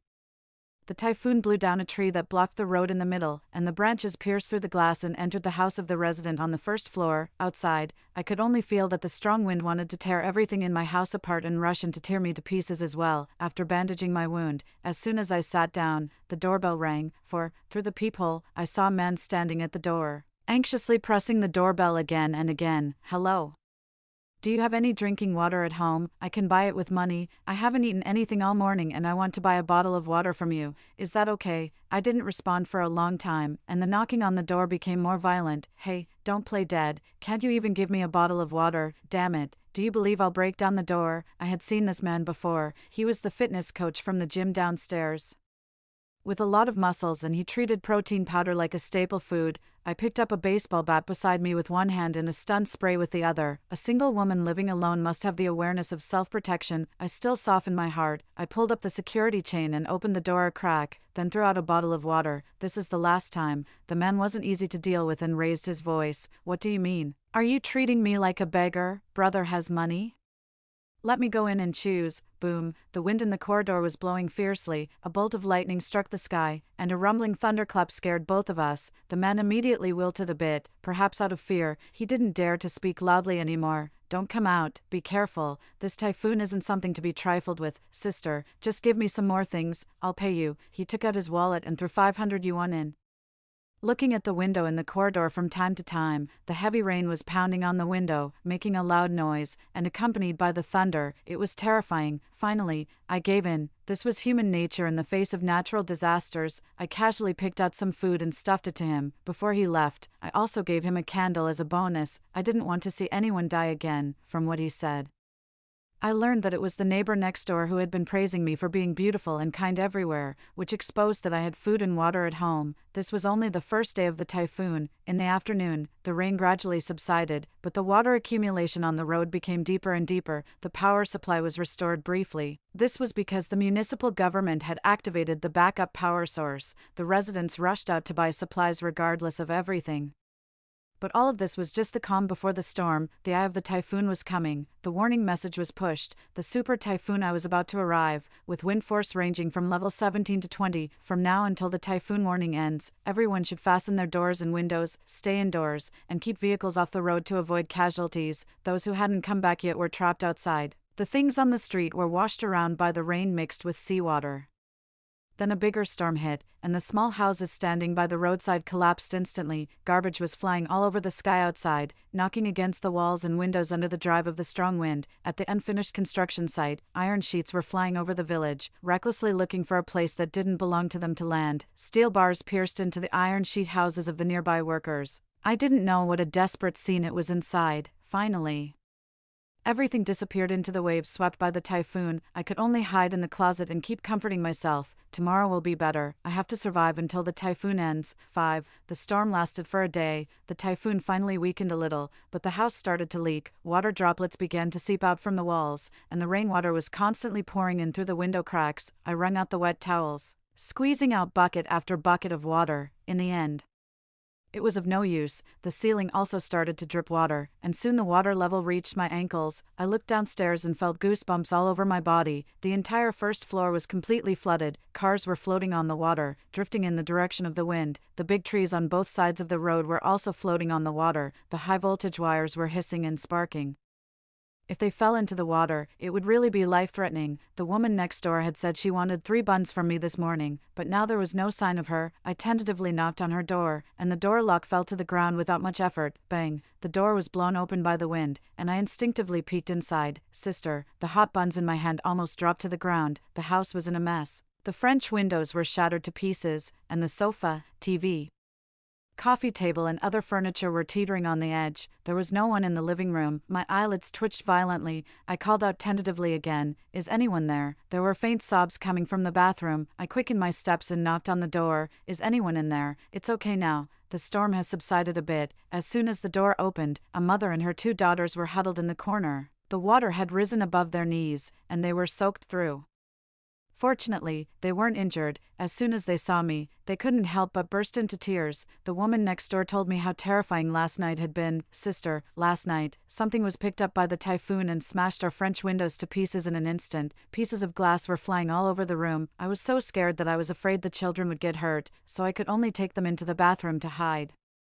The woman next door realized the danger and quickly called the emergency number, but the mobile phone had no signal. For this single mother and her children, they were undoubtedly desperate. In such a situation, they couldn't go out to ask for help either. I stuffed the buns into her hand and comforted her. It's okay now, sister. Don't worry. I have experience. We will definitely survive. Listening to her description, I couldn't help but feel terrified. I looked at the supplies all over the room and gave a bitter smile. I had originally planned to survive alone. At least, I could wait for rescue for 3 months without any problem. Now, with 3 more mouths to feed, I could only save and make do. I didn't choose to bring them back to my home. In the face of the disaster, I still chose to be cautious, selfish. Well, just be a bit selfish. At least, I had done my best, Mom. I want to make a wish that the typhoon will pass quickly and everyone will be safe and sound. The little girl held the bun in her hand and curled up in her mother's arms, closing her eyes and praying. Her mother stroked her head, and her eyes turned red. Yesterday was her birthday. I rummaged through the house for a long time before finding a decent small cake and stuffing it into her hand. Everything will be as you wish. 6. The Vertex typhoon started to strike again in the evening. The sound insulation of this old house wasn't very good. There were 3 or 4 people trapped in the elevator of this building, and I lived right opposite the elevator. I could clearly hear their desperate cries for help. The power supply in the city had been restored, but the wires of this old house had been blown off by the wind. Help! Is there anyone there? Press the emergency button quickly. Call the police. There's no signal. The mobile phone has no signal. I picked up my mobile phone and called the police. Then I went to the elevator. Fortunately, there was a small opening through which I could supply them with oxygen. I carried out a box of water and stuffed the bottles in one by one through the narrow space. I also stuffed in some food. I hadn't lived here for long and wasn't familiar with these neighbors. This scene reminded me of the landlady who had protected me when the typhoon struck. If she were still alive, she would definitely help the trapped people just like me. The little girl raised her head and gulped down several big mouthfuls of water, then smiled sweetly at me. Thank you, sister, you're so kind. The man in a suit also nodded to thank me. If I remembered correctly, he should be an executive who had come back to visit his mother this time. There was also a couple who were hiding some vegetables and fruits behind them. An old grandpa stood there, neither drinking water nor eating anything. I took the liberty of persuading him to eat something, saying that the rescue wouldn't come soon. He glared at me. Who asked you to care? Eat, eat, eat. You still want to eat when you're about to die? I didn't say anything and still sat at the elevator entrance waiting for the rescue. The wind kept blowing, and the whole building was shaking. The old elevator was also creaking. The quiet waiting made people even more anxious and scared. I dialed the rescue number again. The reply from the other end was that there was water accumulation on the road, and the rescue team was on the way. There were big trees blocking the road, and we needed to wait for a while. As time passed by, the wind was getting stronger and stronger. City B had already entered the eye of the typhoon. I forced myself to stay calm and squatted in front of the elevator, trying my best to ignore the ferocious typhoon blowing up from the corridor. The little girl curled up in the corner, secretly wiping her tears and asking the old grandpa beside her, "Grandpa, I'm scared. I want to go home." The old grandpa scolded, "All you know is crying. Your parents don't want you, so you come to trouble me, right?" He shakily held his walking stick and stood in front of the girl, stuffing the water and food I had just given him into the little girl's hand. "Why hasn't it come yet? This elevator is shaking terribly. Just now, I heard something seem to break," the woman in the couple said with a sobbing voice, her hands and feet going limp as she sat on the ground. "I heard that sound too." Her husband slapped her and cursed, "You jinx." Everyone fell silent again. Only when the typhoon stopped briefly could we clearly hear everyone's nervous heartbeats. Bang, snap, the elevator started shaking violently and tilted at an angle. They all lost their balance and fell into the corner. "Help. I'm so scared. I want to get out." Bang, came another sound. I turned my head and saw a huge stone pressing down on the top of the elevator from above. I endured the fear and kept backing away, curling up against the door. I felt the wind was like a ghost searching for everything it could carry away in the corridor. "Hello, have you arrived? They're almost out of time. Save them, save." With a loud bang, the sound echoed throughout the whole building, and the elevator fell. No, my mind went blank, and I couldn't hear what was said on the other end of the phone anymore. I couldn't control my body from shaking like a sieve. I crawled to the stairwell. The elevator had been twisted and frozen in a strange way on the ground. The blood seeping out from the ground was quickly washed away by the heavy rain, but it couldn't be washed clean no matter what. When the rescue workers arrived at the scene, the crushed elevator was finally opened. The bodies of several people were stacked together, and I couldn't help crying out loud. Just a little bit short. They could all have survived. I couldn't say the rest of the words. The rescue workers all had tired faces full of guilt, and their hands and feet were wrapped with different bandages. My eyes were so sore that tears couldn't be held back. In a trance, I heard the little girl call me sister. I ignored the rescue workers' defend and rushed into the elevator. I sobbed and said intermittently, there's someone alive. As soon as they heard this, everyone quickly carried out the bodies. When we found the little girl, her grandpa was holding her tightly in his arms. His whole back was crushed, but he still didn't let go. Finally, the rescue workers pried his hands apart with great effort, muttering, "You're safe now." Only then did grandpa's hands let go. "There's an injured person. She's still alive." At this moment, the water was getting deeper and deeper, and the accumulated water was pouring into the elevator. The rescue was urgent. They put the little girl on the rescue boat and sent her to the hospital. The rest of the people had all lost their breath. I thanked the rescue team profusely and finally told them to take care of themselves too. I hid back in my home, wiped the blood off my body, and at a glance, I saw the dead bird. In the face of natural disasters, the power of all living things was vulnerable. At this moment, an idea secretly germinated in my heart. 7. Sister, open the door. Sister, it was the voice of that fitness man. He was knocking on the door anxiously, although I didn't plan to pay attention to him. But the door, which had been battered by the typhoon, I was even afraid it wouldn't hold up. "What do you want?" He took out his wallet again and stuffed 1,000 yuan to me. "Please give me some more things to get through this emergency. I was wrong about my attitude last time. I'm sorry. I thought it would be over soon at that time and didn't expect it to be so serious." I was about to close the door when he suddenly knelt down on the ground. "Please help me. I have 4 elderly people and a pregnant woman at home. Those supplies aren't enough. Let go of your hand. I'll go in and get them." In the face of the disaster, it was just some food. It was better than watching them die. Fortunately, I had bought enough supplies, enough for 3 months. If we saved a bit, we could always make it through until the disaster was over. Moreover, it was already the 3rd day. If the storm after the typhoon didn't come, it would be considered over. What was really difficult to endure was the days after the disaster, when there was no water, no electricity, and no food to cook. The sirens of the ambulances and police cars downstairs were ringing. One by one, they drove through the water accumulation on the road and sped by. The direction they were going was a boarding school. The wind was getting stronger and stronger. If those sparks weren't controlled, I didn't know where they would be blown to. There were still children inside. The signal towers and utility poles were blown down into the water by the torrential current. The waves surging from the seaside washed everything on the ground clean. That fitness man came again.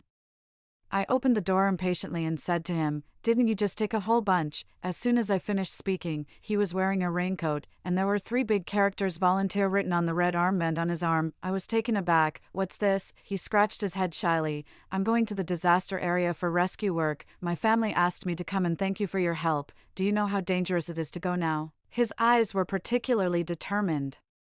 He patted his chest and said proudly, "To be honest, I'm a retired soldier. Now, it's exactly the time when I'm needed. I still have the nerve to ask you to take a look at my wife and the elderly at home for me." I opened my mouth, wanting to say some words of dissuasion, but in the end, they got stuck in my throat. My nose felt sour, and I turned my face away. "Then, take care of yourself." His back was extremely powerful in the corridor, standing firm and tall in the hurricane.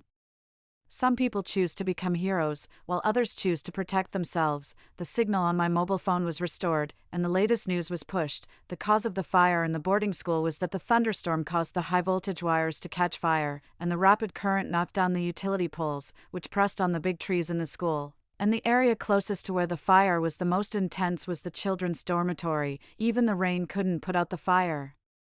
And it just kept spreading throughout the whole campus. My heart was clenched tightly, and I couldn't help feeling sad. I couldn't just sit back and do nothing. Even in the face of natural disasters, I had to strive for the right to survive. 8. The typhoon finally passed. The whole urban area was in a mess. There was finally some movement in the property management group. We've finally made it through. This is my terrace. In the video, the water level had already risen above the window.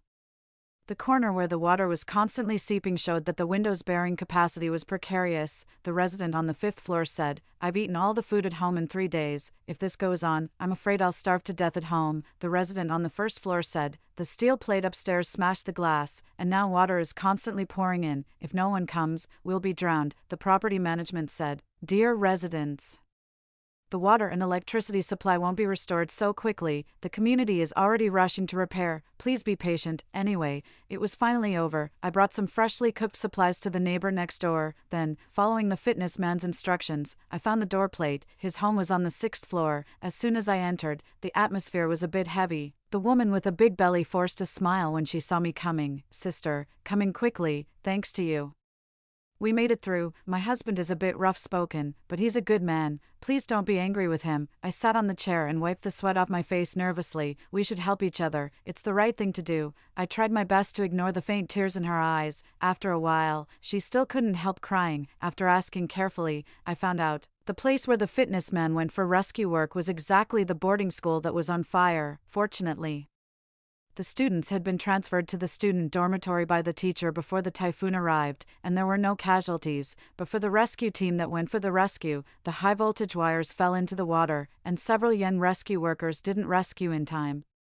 They were electrocuted to death in the water. The rescue work still hadn't stopped. Fortunately, the fire was finally put out in the end, and all the students were rescued successfully except for some minor injuries. But everyone's mood wasn't relaxed at all, because dangerous situations like this existed all the time in various rescue areas. Life was short, but it still had meaning. I opened my mobile phone and privately messaged the resident on the 5th floor. I have some food at home.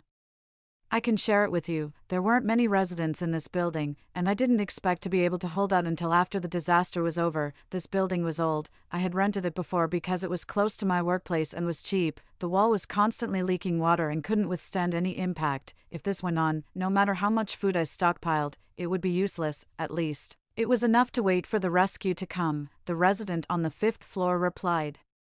Received. After a while, he sent me a photo. The corridor was blocked tightly by potted plants and stones that had been blown there from nowhere. It meant that I might not be able to get out. I rushed into the corridor and saw that indeed, somehow, there was a big hole in the wall. The door to the rooftop had also been blown open. The rooftop had originally been a place where some residents grew flowers and vegetables. Now it was blocked solidly.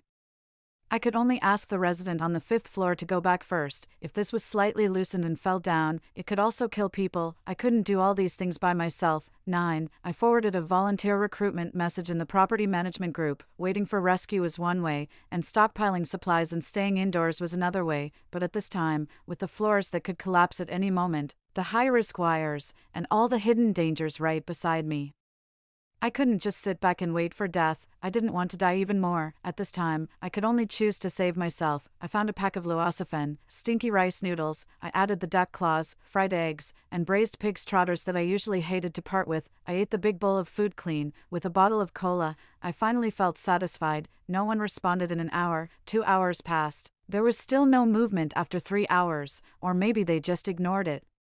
I put on a raincoat and rain boots, and also added a helmet inside the raincoat to prevent stones from falling from the sky. I picked up a shovel and walked into the corridor to clear the huge stones and sediment. Several bricks fell into the water from time to time and were washed away by the rapid current. The corridor is blocked. Everyone, come and help. I didn't know who shouted. And all the sand and stones in the corridor trembled slightly. Messages popped up on my mobile phone one by one. From the property management group, the resident on the 5th floor said, "I'll sign up." The resident on the 1st floor said, "I'll sign up too. Can you rescue me out?" The resident on the 6th floor said, "I'll sign up." Rows of people were enthusiastically participating. My eyes welled up with tears, and I sent a message in the group. The first thing was to clear the corridor. The second thing was to rescue the flooded residents on the 1st floor.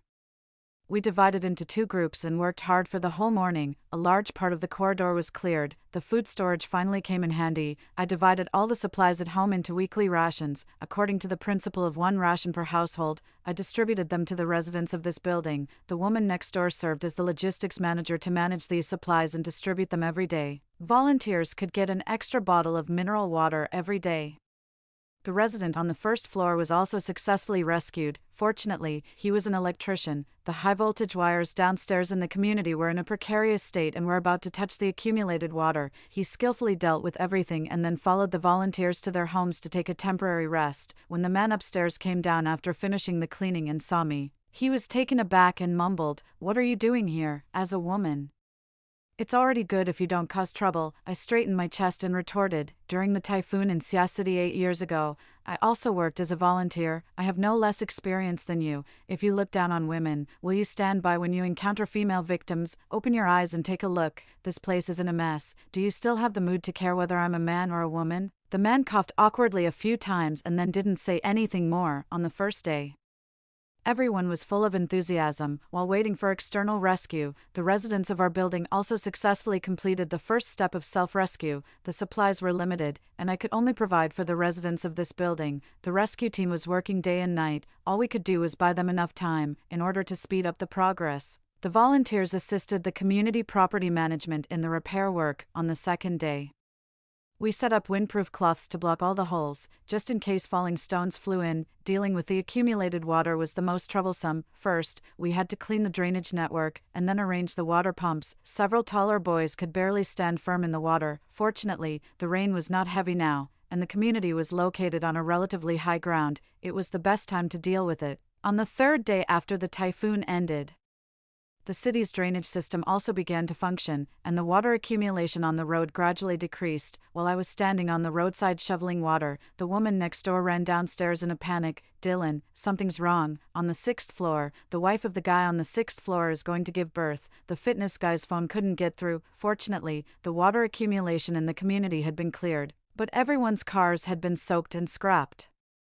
The pregnant woman was lying in the arms of the woman next door, sweating profusely and biting her lips tightly without making a sound. I knew she was afraid of causing trouble for everyone. The woman next door wiped away her tears lovingly. "You'll be fine for sure. Don't worry. Sister is here with you. Dylan, this can't be delayed any longer." When the woman next door found out, she had already endured it for 3 hours. I had no experience, but I had heard that giving birth was like going through the gates of hell for a woman. "The city hospital is some distance away from here. Let's make a stretcher and carry her there." The resident on the 5th floor came up with an idea, and I nodded, thinking it was reasonable. When we were about to set off, the electrician on the 1st floor carried out a tricycle from his home.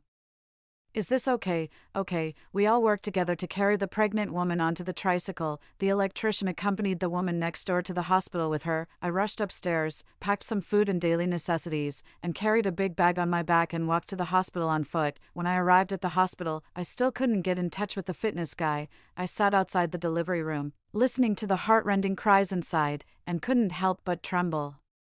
The woman next door stuffed a piece of bread into my hand. "Don't worry, it will definitely be okay." A message popped up on my phone. There was a flash flood on the mountain, and the rescue team and volunteers had rushed to the front line nonstop. In that picture, I saw a familiar figure of the fitness guy. "Sister, the husband of the woman on the 6th floor is okay." At the same time, the crying sound in the delivery room suddenly stopped. My heart was in my throat, and my palms were sweating.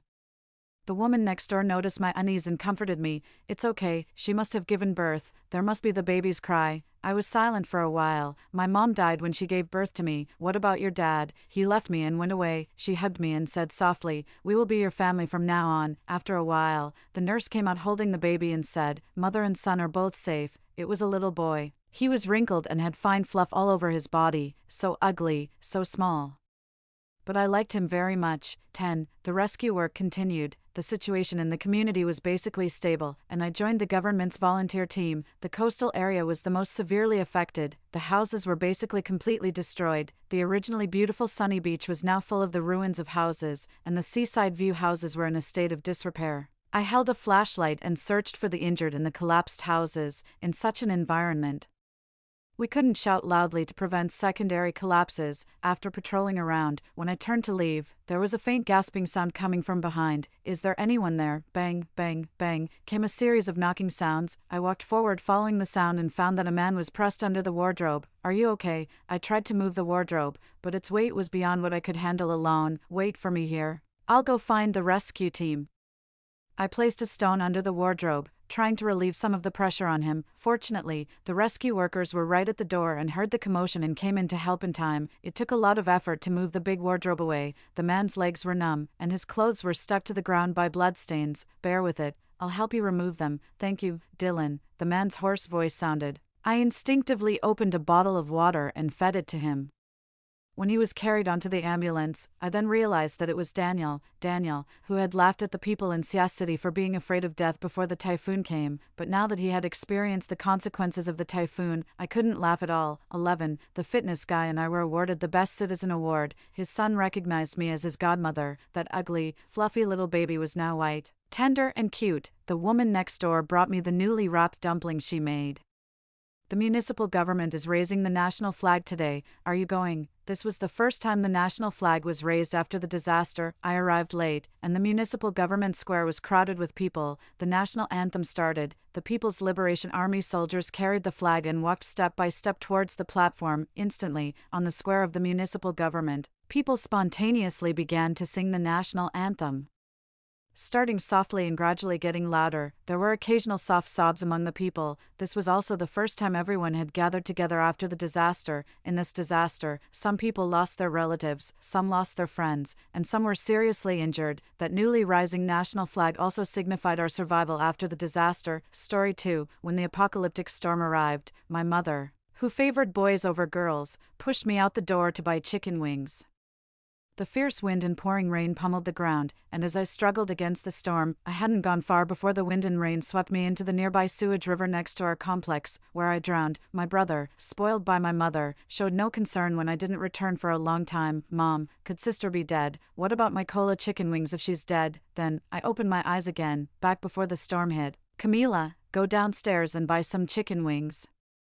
I smiled and agreed wholeheartedly. After leaving the house, I didn't head to the supermarket. Instead, I went straight to the 12th floor. Buy it yourself. I hope you too choke on those cola chicken wings. 1. The weather forecast predicted 3 days of severe rainstorms. After a month of scorching heat, everyone was looking forward to the rain, but the rain lasted a week, even causing floods, bringing catastrophic destruction to humanity. In my previous life, my mother had sent me out in the pouring rain to buy chicken wings, and I ended up drowning in the sewage river, ignored by everyone. When I opened my eyes again, I was reborn just before the storm. Carson, weighing 280 pounds, was sprawled on the couch, enjoying the air conditioning, eating ice cream, and watching short videos, while my mom was working overtime. I quickly searched for various instant food ads and waved my phone in front of my gluttonous brother.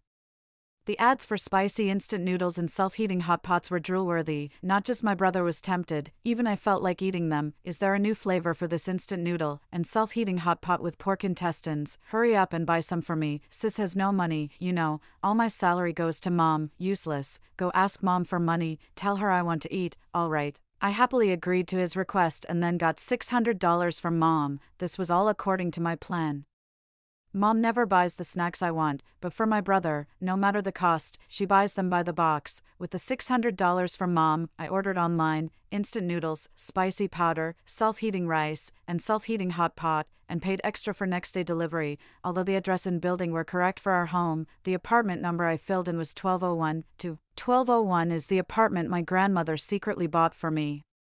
She disapproved of my mother's gender bias and worried about who would care for her in old age, so she bought it in the same building, same unit as ours. But my kind grandmother could never have imagined that my mother would send me out in the rain to buy chicken wings for my brother, ultimately leading to my tragic death in the sewage river. Early in the morning, pretending to buy fruits for my brother, I used the leftover money from the instant noodles mom bought for him to purchase some durable vegetables like potatoes and onions, and also bought 10 pounds of big, round apples. Normally, the fruits I eat are overripe bananas and pears with soft spots. I had never even touched such round apples before. My brother doesn't like these cheap fruits. He only likes expensive fruits like cherries, durians, mangoes, and blueberries.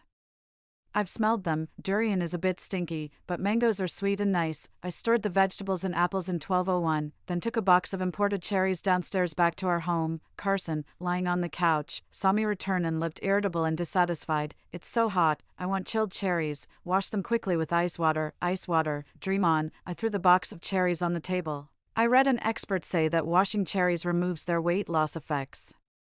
What expert said that? Cherries have that effect. Why didn't you tell me sooner? Before, you intentionally washed the cherries before giving them to me. You just can't stand to see me slim, can you? I'll kick you to death. I just found out too. From now on, I promise, I absolutely won't wash your cherries, I said, raising 3 fingers towards the light and swearing, while dodging the kick Carson aimed at me. Damn right, you better know better.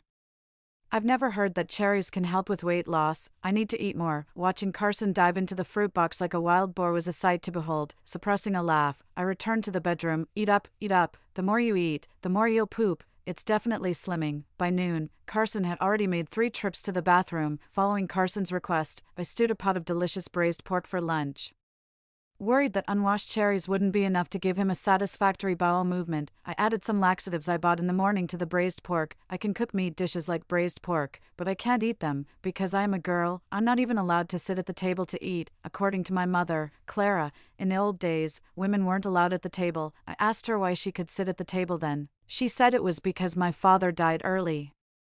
And now she is the head of the household. Every day, I can only eat the leftovers from their meals, a routine that's lasted for 20 years. My grandmother never favored boys over girls. My mother was well cared for by her during her childhood, but as my mother grew up and faced obstacles in work and life, she always felt that if she had a brother, her life wouldn't have been so miserable. After getting married, she always longed to have a son.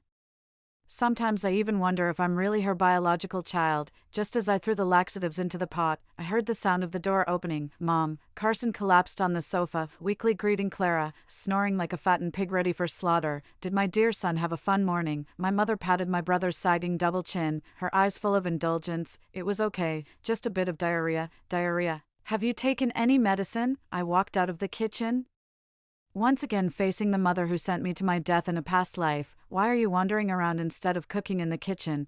What's that smell on you? It's awful, Clara said, fanning the air with her hand. Your brother has diarrhea. Find some medicine for him. I pursed my lips. Whether in my past life or this one, in my mother's eyes, I was never her daughter. Just a maid carrying all the household duties and responsibilities that should have been hers. I held back my anger, pretending to find a pack of smecta, though I just mixed some starch with tap water. Diarrhea requires a strict diet, but Carson kept stuffing himself with braised pork regardless, except for the cauliflower stir-fry. I put laxatives in all the other dishes. This is because the meatless cauliflower stir-fry was my lunch for today. Baby, this piece of braised pork is absolutely delicious with its layers of fat. Clara tenderly placed the soft braised pork into her son's bowl, unaware that the softer it was, the more soaked with laxatives it became. Carson, too busy eating, stuffed the pork into his mouth. Go, serve your brother another bowl of rice. I respectfully received the bowl, thinking, stuff it, stuff more. I carried the empty bowl back to the kitchen as thunder roared outside, reverberating through the sky. Soon after, heavy rain poured down, pattering against the windows. Seeing the heavy rain outside, Clara hurriedly put down her utensils. It's raining, the roads will be bad. I need to rush to work, clean the dishes later, and remember to prepare medicine for your brother this afternoon. Okay, Mom. After sending Clara off, Carson, full and satisfied, rubbed his round belly and belched. Before I reached the table, I slipped and fell heavily to the ground, rubbing my sore arms and legs from the knocks. I finally noticed the slick of oil on the ground. See how nice I am to you? Mom won't let you eat meat, but I do. Sitting on the ground, wincing in pain, I watched the fat pig look at me with a greasy smile on his face. Great, really great, thank you. Gritting my teeth, I stood up from the ground and thought, fat pig, just you wait. Carson lumbered his hefty body back into the house. His room was the master bedroom of this house, large and spacious, yet his 280-pound frame made the 2-meter-wide bed look small and narrow, patting Carson, who soon fell into a deep sleep on the bed. He began to snore loudly in his dreams. Brother, do you find me sexy? Brother, I really like you. Looking at the wriggling maggot on the bed, I felt goosebumps all over. It turns out he had such inclinations. Suppressing my disgust, I secretly installed a camera in a corner of the living room, connected it to my phone, and quietly returned to Carson's bedside. Seeing him sleeping soundly, I boldly took the 3 power banks beside his bed, stuffed all the toilet paper in the house into my bag. Leaving only the nearly finished roll in the bathroom, I tiptoed to open the fridge door, packing all of Carson's favorite imported fruits and various frozen meats into my bag. Thanks to this fat pig Carson, the fridge was packed full of sealed chicken legs, pig's feet, and sausages, and I could barely keep up. Carrying the heavy bag, I quietly opened the door and took the elevator to the 12th floor. I now live on the 2nd floor in a house that overlooks the Wenjiang River. Based on my past experience, I knew the river would flood the neighborhood in less than 3 days after the torrential rains, submerging all houses below the 3rd floor. The delivery person, very dedicated, braved the rain to deliver the instant noodles I ordered online yesterday to the 12th floor. After a quick tidy up, I headed back downstairs to my home. The fat pig was still snoring thunderously, occasionally mumbling nonsense that sent shivers down my spine. Due to the heavy rain, Clara came home early from work just as I finished washing the dishes. Carson was awakened by Clara's scolding as she entered the door, grumpy from being roused. All day long it's nag, nag, nag. If you don't like her, you pinch her, you hit her. Who are you yelling at? Damn it, can't even sleep peacefully. Oh dear, it's my fault. Blame this jinx, blame this jinx. Clara raised her hand and slapped me hard. That effort was too much for her. A rumbling came from her stomach, her face turned pale, and she rushed to the bathroom. Looks like regular medicine works fast. I glanced at the fat pig. He still looked perfectly healthy. Those 280 pounds weren't for nothing. Look at your mother, he cursed, then collapsed back onto the sofa. The poor double sofa had long been crushed into a deep pit by Carson, as soon as he sat down. A sound of wood cracking came from beneath. Oh shit, the sofa broke in the middle, collapsing into two pieces, and a foul stench wafted up. Mom, damn it. Carson lay on the ground, shouting for Clara. Clara, busy in the bathroom, couldn't care less about Carson. Carson cursed again and saw me standing in the corner, just slapped by Clara. What are you looking at? Come over here and help me up. No, I refuse. Smelling the stench filling the house, I waved my hand and went to the kitchen. I hadn't eaten lunch yet after all this fuss, damn, but the smell in the living room is really strong. It even drifted into the kitchen. Carson, cursing, leaned against the wall and hobbled to the bathroom door. I need to poop. Good son, just wait a bit longer, Mom will be ready soon. After finishing my meal in the kitchen, I walked into the living room only to find it deserted and reeking of a foul odor. After searching around, I found the two of them. Mother and son, lying deeply affectionate on the bed, almost exhausted from diarrhea. Carson was nestled in Clara's arms, one hand covering his butt. Mom, I want to eat cola chicken wings. Seeing me come in, Clara, trying to muster her energy, commanded me haughtily, Camila, go downstairs and buy it now. Your brother wants cola chicken wings. I meekly agreed. Mom, can you transfer me some money? It's been raining a lot these days. I'll buy extra to keep. My phone showed a transfer of $2,000 just as I was about to lock the screen, followed by several alerts for a severe rainstorm warning. In just a few short hours, while they were dealing with their issues, the rainfall had reached 372 millimeters. The phone's black rainstorm warning indicated that this level of rainfall would continue for 3 more days, while they were still moaning and groaning in bed. I took the opportunity to take the last of Carson's snacks from the snack cabinet. Packed in plastic bags, I couldn't help but marvel at his appetite as I packed. Just the beef jerky alone amounted to 7 bags. As I closed the door, cursing under my breath as I went upstairs, I thought to myself, by your own damn wings, you two can wait until you're dead for all I care. I left Carson's snacks outside Grandma Maya's door on the 4th floor, knocked, and hurried up the stairs. Grandma Maya is a kind soul. In my past life, when the rain turned the streets into rivers and everyone was watching the chaos from their windows, only Grandma Maya, finding a wooden board somewhere, threw it down from her building and yelled for me to catch it. I've always remembered Grandma Maya's kindness, back in this life, though I can't help much, at least good people should be rewarded. I rushed back up to my apartment on the 12th floor, turning on the computer. I connected the phone's surveillance to it, and the living room's full scene unfolded on the monitor. In the footage, Carson repeatedly ran to the bathroom. I guessed that the toilet paper must be running out soon, and sure enough, after 2 more trips, a wailing like that of a wild boar emerged from behind the closed bathroom door. Mom, there's no paper left. All right, dear, Mommy will get it for you. Clara searched frantically, heading to the living room, only to find the broken sofa and the green smoke emanating from it. Carson, did you do this on the sofa? I couldn't hold it back. Why are you yelling? Hurry up with the paper. Clara's initial anger was crushed by Carson's demands from the bathroom, and she continued obediently searching for toilet paper for her hefty son. Where did that damn girl put all the toilet paper? Ah, right. Why hasn't that worthless Camila come back yet? Clara, enduring her stomach pain, looked out the window down at the supermarket entrance visible from the 2nd floor balcony. At that moment, the supermarket doors were shut tight. The torrential rain outside had turned into a vast ocean, rushing towards the Wind River. No sign of human life to be seen. Oh my God, it's a flood disaster, Clara shouted loudly, and Carson, hearing his mother's cries, ran out of the bathroom without wiping. Mom, did Camila drown? Your sister must be drowned. Mom, I was thinking about something. What is it? We can't go out to find her now. The flood is too big. It would be suicide.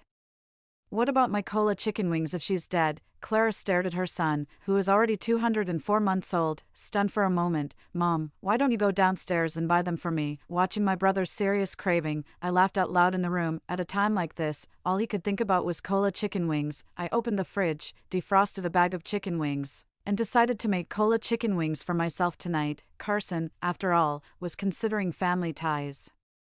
Or more precisely, he wanted to keep someone around who could cook for him, having already lost one sister. If mom dies again, I'll be completely on my own. I watched the screen of my computer with amusement, eagerly waiting for Clara to open the fridge. Finally, at 6 p.m., after Clara had exhausted herself cleaning the house and suffering from diarrhea, her son urged her on, and she reluctantly made her way to the kitchen to prepare dinner, leaning against the wall for support, to her shock.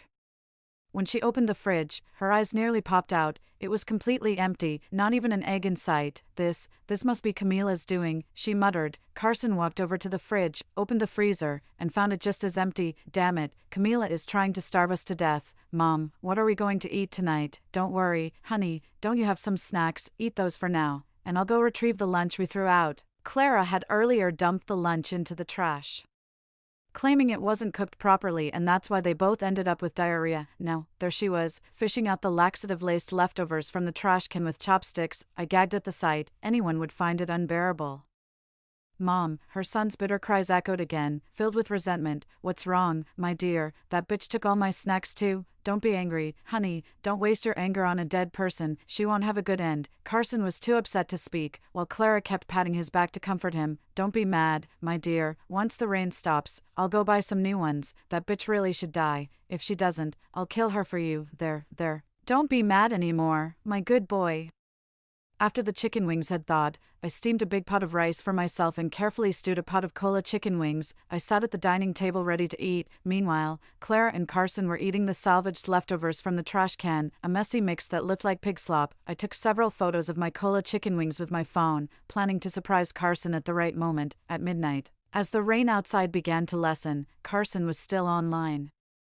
Likely unable to sleep from hunger, using an alternate account, I posted several photos of muscular men, according to Carson's taste, and added him as a friend. Bro, wanna be friends? He must have seen that only 10 photos were visible to non-friends and immediately accepted my friend request. Carson, bro, where are you from? Why aren't you asleep yet? Less than a minute after adding him, his message popped into my inbox. Me, same city as you, can't sleep because the rain is annoying. Carson.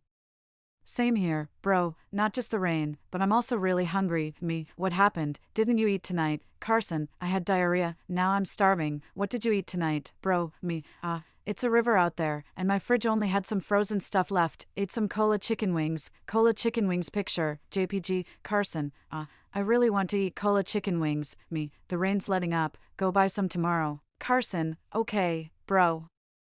I'll definitely eat cola chicken wings tomorrow. I rolled on my bed laughing, then took a hot shower and drifted peacefully to sleep. I slept deeply until shouts from outside my window woke me up. I ran to the window and looked down. The floodwaters had receded significantly but still flowed rapidly like a small river. The supermarket door had been smashed open, and it seemed people were looting inside. The struggling woman in the muddy water below was my mother, who favored sons over daughters. I don't know if her vision was exceptional, but she stared intently at me by the window. But in just a moment, like me in a past life, she was swept into the Wind River, never to be seen again. No matter what, she is my mom. Seeing such a scene really makes me feel uneasy. I sighed and went back to my computer to review the security footage. At 8:00 in the morning, Carson got up early, unusually so, since he usually sleeps until 10:00, watching him sitting in the living room, fiddling with his phone and wearing a cheeky smile. I had a bad feeling. I glanced at my own phone and, sure enough, there were 5 unread messages. Good morning, big bro, you really predicted it right. There's much less fruit outside. Today I also want to eat cola chicken wings. Big bro, aren't you awake yet? Saw your social media. You're in great shape. Can you share your secrets with me? Looking at these clingy messages from the little brat, if it were a girl, no guy could withstand it, but I knew that on the other side of the phone was a 280-pound brat. Mom, I'm hungry. Get up. Mom, don't sleep anymore. I'm starving. Carson yelled around the house, and his mother, Clara, who adores her son, immediately got up and started rummaging through the kitchen for food. In some corner, she indeed found 2 packets of instant noodles and frowned upon checking the expiry date. Sweetie, Mommy will make these for you.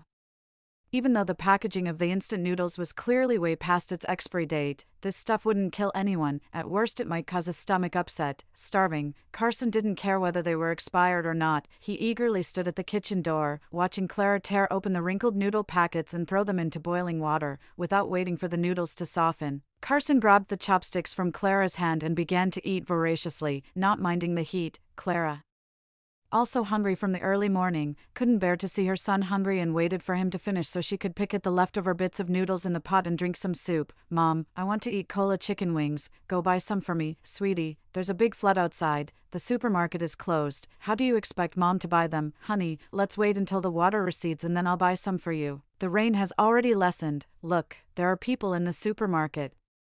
Carson pointed to the supermarket downstairs, where the open doors revealed a bustling crowd and a rubber boat parked at the entrance. Son, those people went by boat. We don't have one. I don't care. I want it. You go buy it for me. Carson, please be reasonable. Carson was not reasonable and started dragging Clara towards the door, despite Clara clinging desperately to the doorframe. Her small frame was no match for her son's 280-pound body. Carson, like carrying a small chicken, hurled his mom into the hallway. Clara tried to run back, but faced with Carson's fierce glare, she dared not and reluctantly waded into the water. Then, the scene I witnessed from upstairs unfolded. Seeing his mom being swept away by the flood, Carson was stunned. He had personally pushed his mother into a desperate situation, all for a meal of cola chicken wings. I made a pot of preserved egg and lean meat porridge with last night's leftover rice and had it with some pickles for breakfast.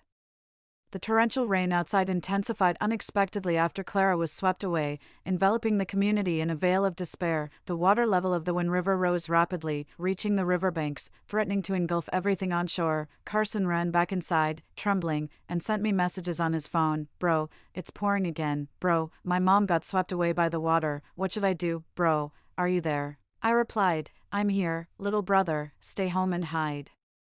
Don't go out in such heavy rain. Okay, Carson replied 3 times, his shaking hands dropping the phone to the ground. I didn't contact my brother for the rest of the day, lying in bed munching on sausages from the fridge and browsing short videos. The oppressive dark clouds outside made it hard to breathe. I turned off the lights, drew the curtains, and quietly lay on the sofa. From the surveillance came strange rustling sounds. I ran to the computer, and there was Carson, sitting on the armchair, incessantly scratching his body. Sounds kept coming from the corridor, and looking through the peephole, I saw many people ascending the stairs outside. I set my phone to silent mode, plugged headphones into my computer, and barricaded the door with a table and chairs to make it seem like no one was home. After setting everything up, I returned to the computer. Carson was still scratching, his body covered in numerous red rashes. Bro, I'm so itchy. Photo of arm, JPG. Carson truly was something else. Despite the rash, the photo he sent was still processed with a beauty filter, maxed out on whitening and smoothing. Under the effect of the beauty filter, only specks of the rash remained.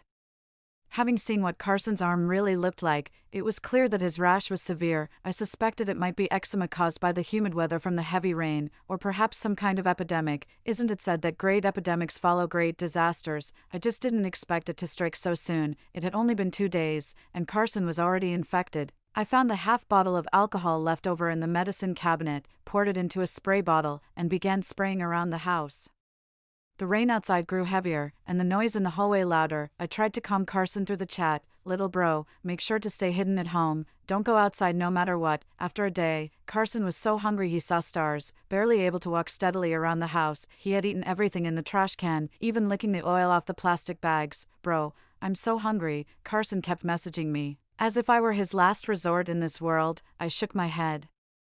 This hopeless little brother of mine was just desperate. I didn't believe that given another chance, he wouldn't be just as bad. Once bad, always bad. The Wind River had overflowed its banks, and the entire neighborhood was flooded by the river, a scene of water over Golden Mountain unfolding right before our eyes. Various pieces of garbage and furniture floated around the neighborhood, and occasionally, people washed in from who knows where, struggling as they were swept into the Wind River. The neighborhood was filled with sharp cries, and Carson, visible through a surveillance camera, was curled up in a corner, continuously scratching, his body a bloody mess. The water level rose rapidly, and the surveillance showed that river water had started pouring into the house. Water got into the electrical system, and with a loud bang, the power went out, leaving only Carson's scream echoing in my headphones. As I worried about my troublesome brother, messages flooded into my phone. And in his panic, he even made a voice call. I quietly accepted the call without speaking. Bro, my house is flooding. What should I do, bro? At first, he was coy. Hello, can you hear me? Shit, bro, fucking speak. What should I do? Eventually, he broke down and cursed outright. I hung up. Carson sent one photo after another. The water had risen to waist level, and by then, Carson must have been standing on his bed. I felt sorry for his 2-meter-wide bed.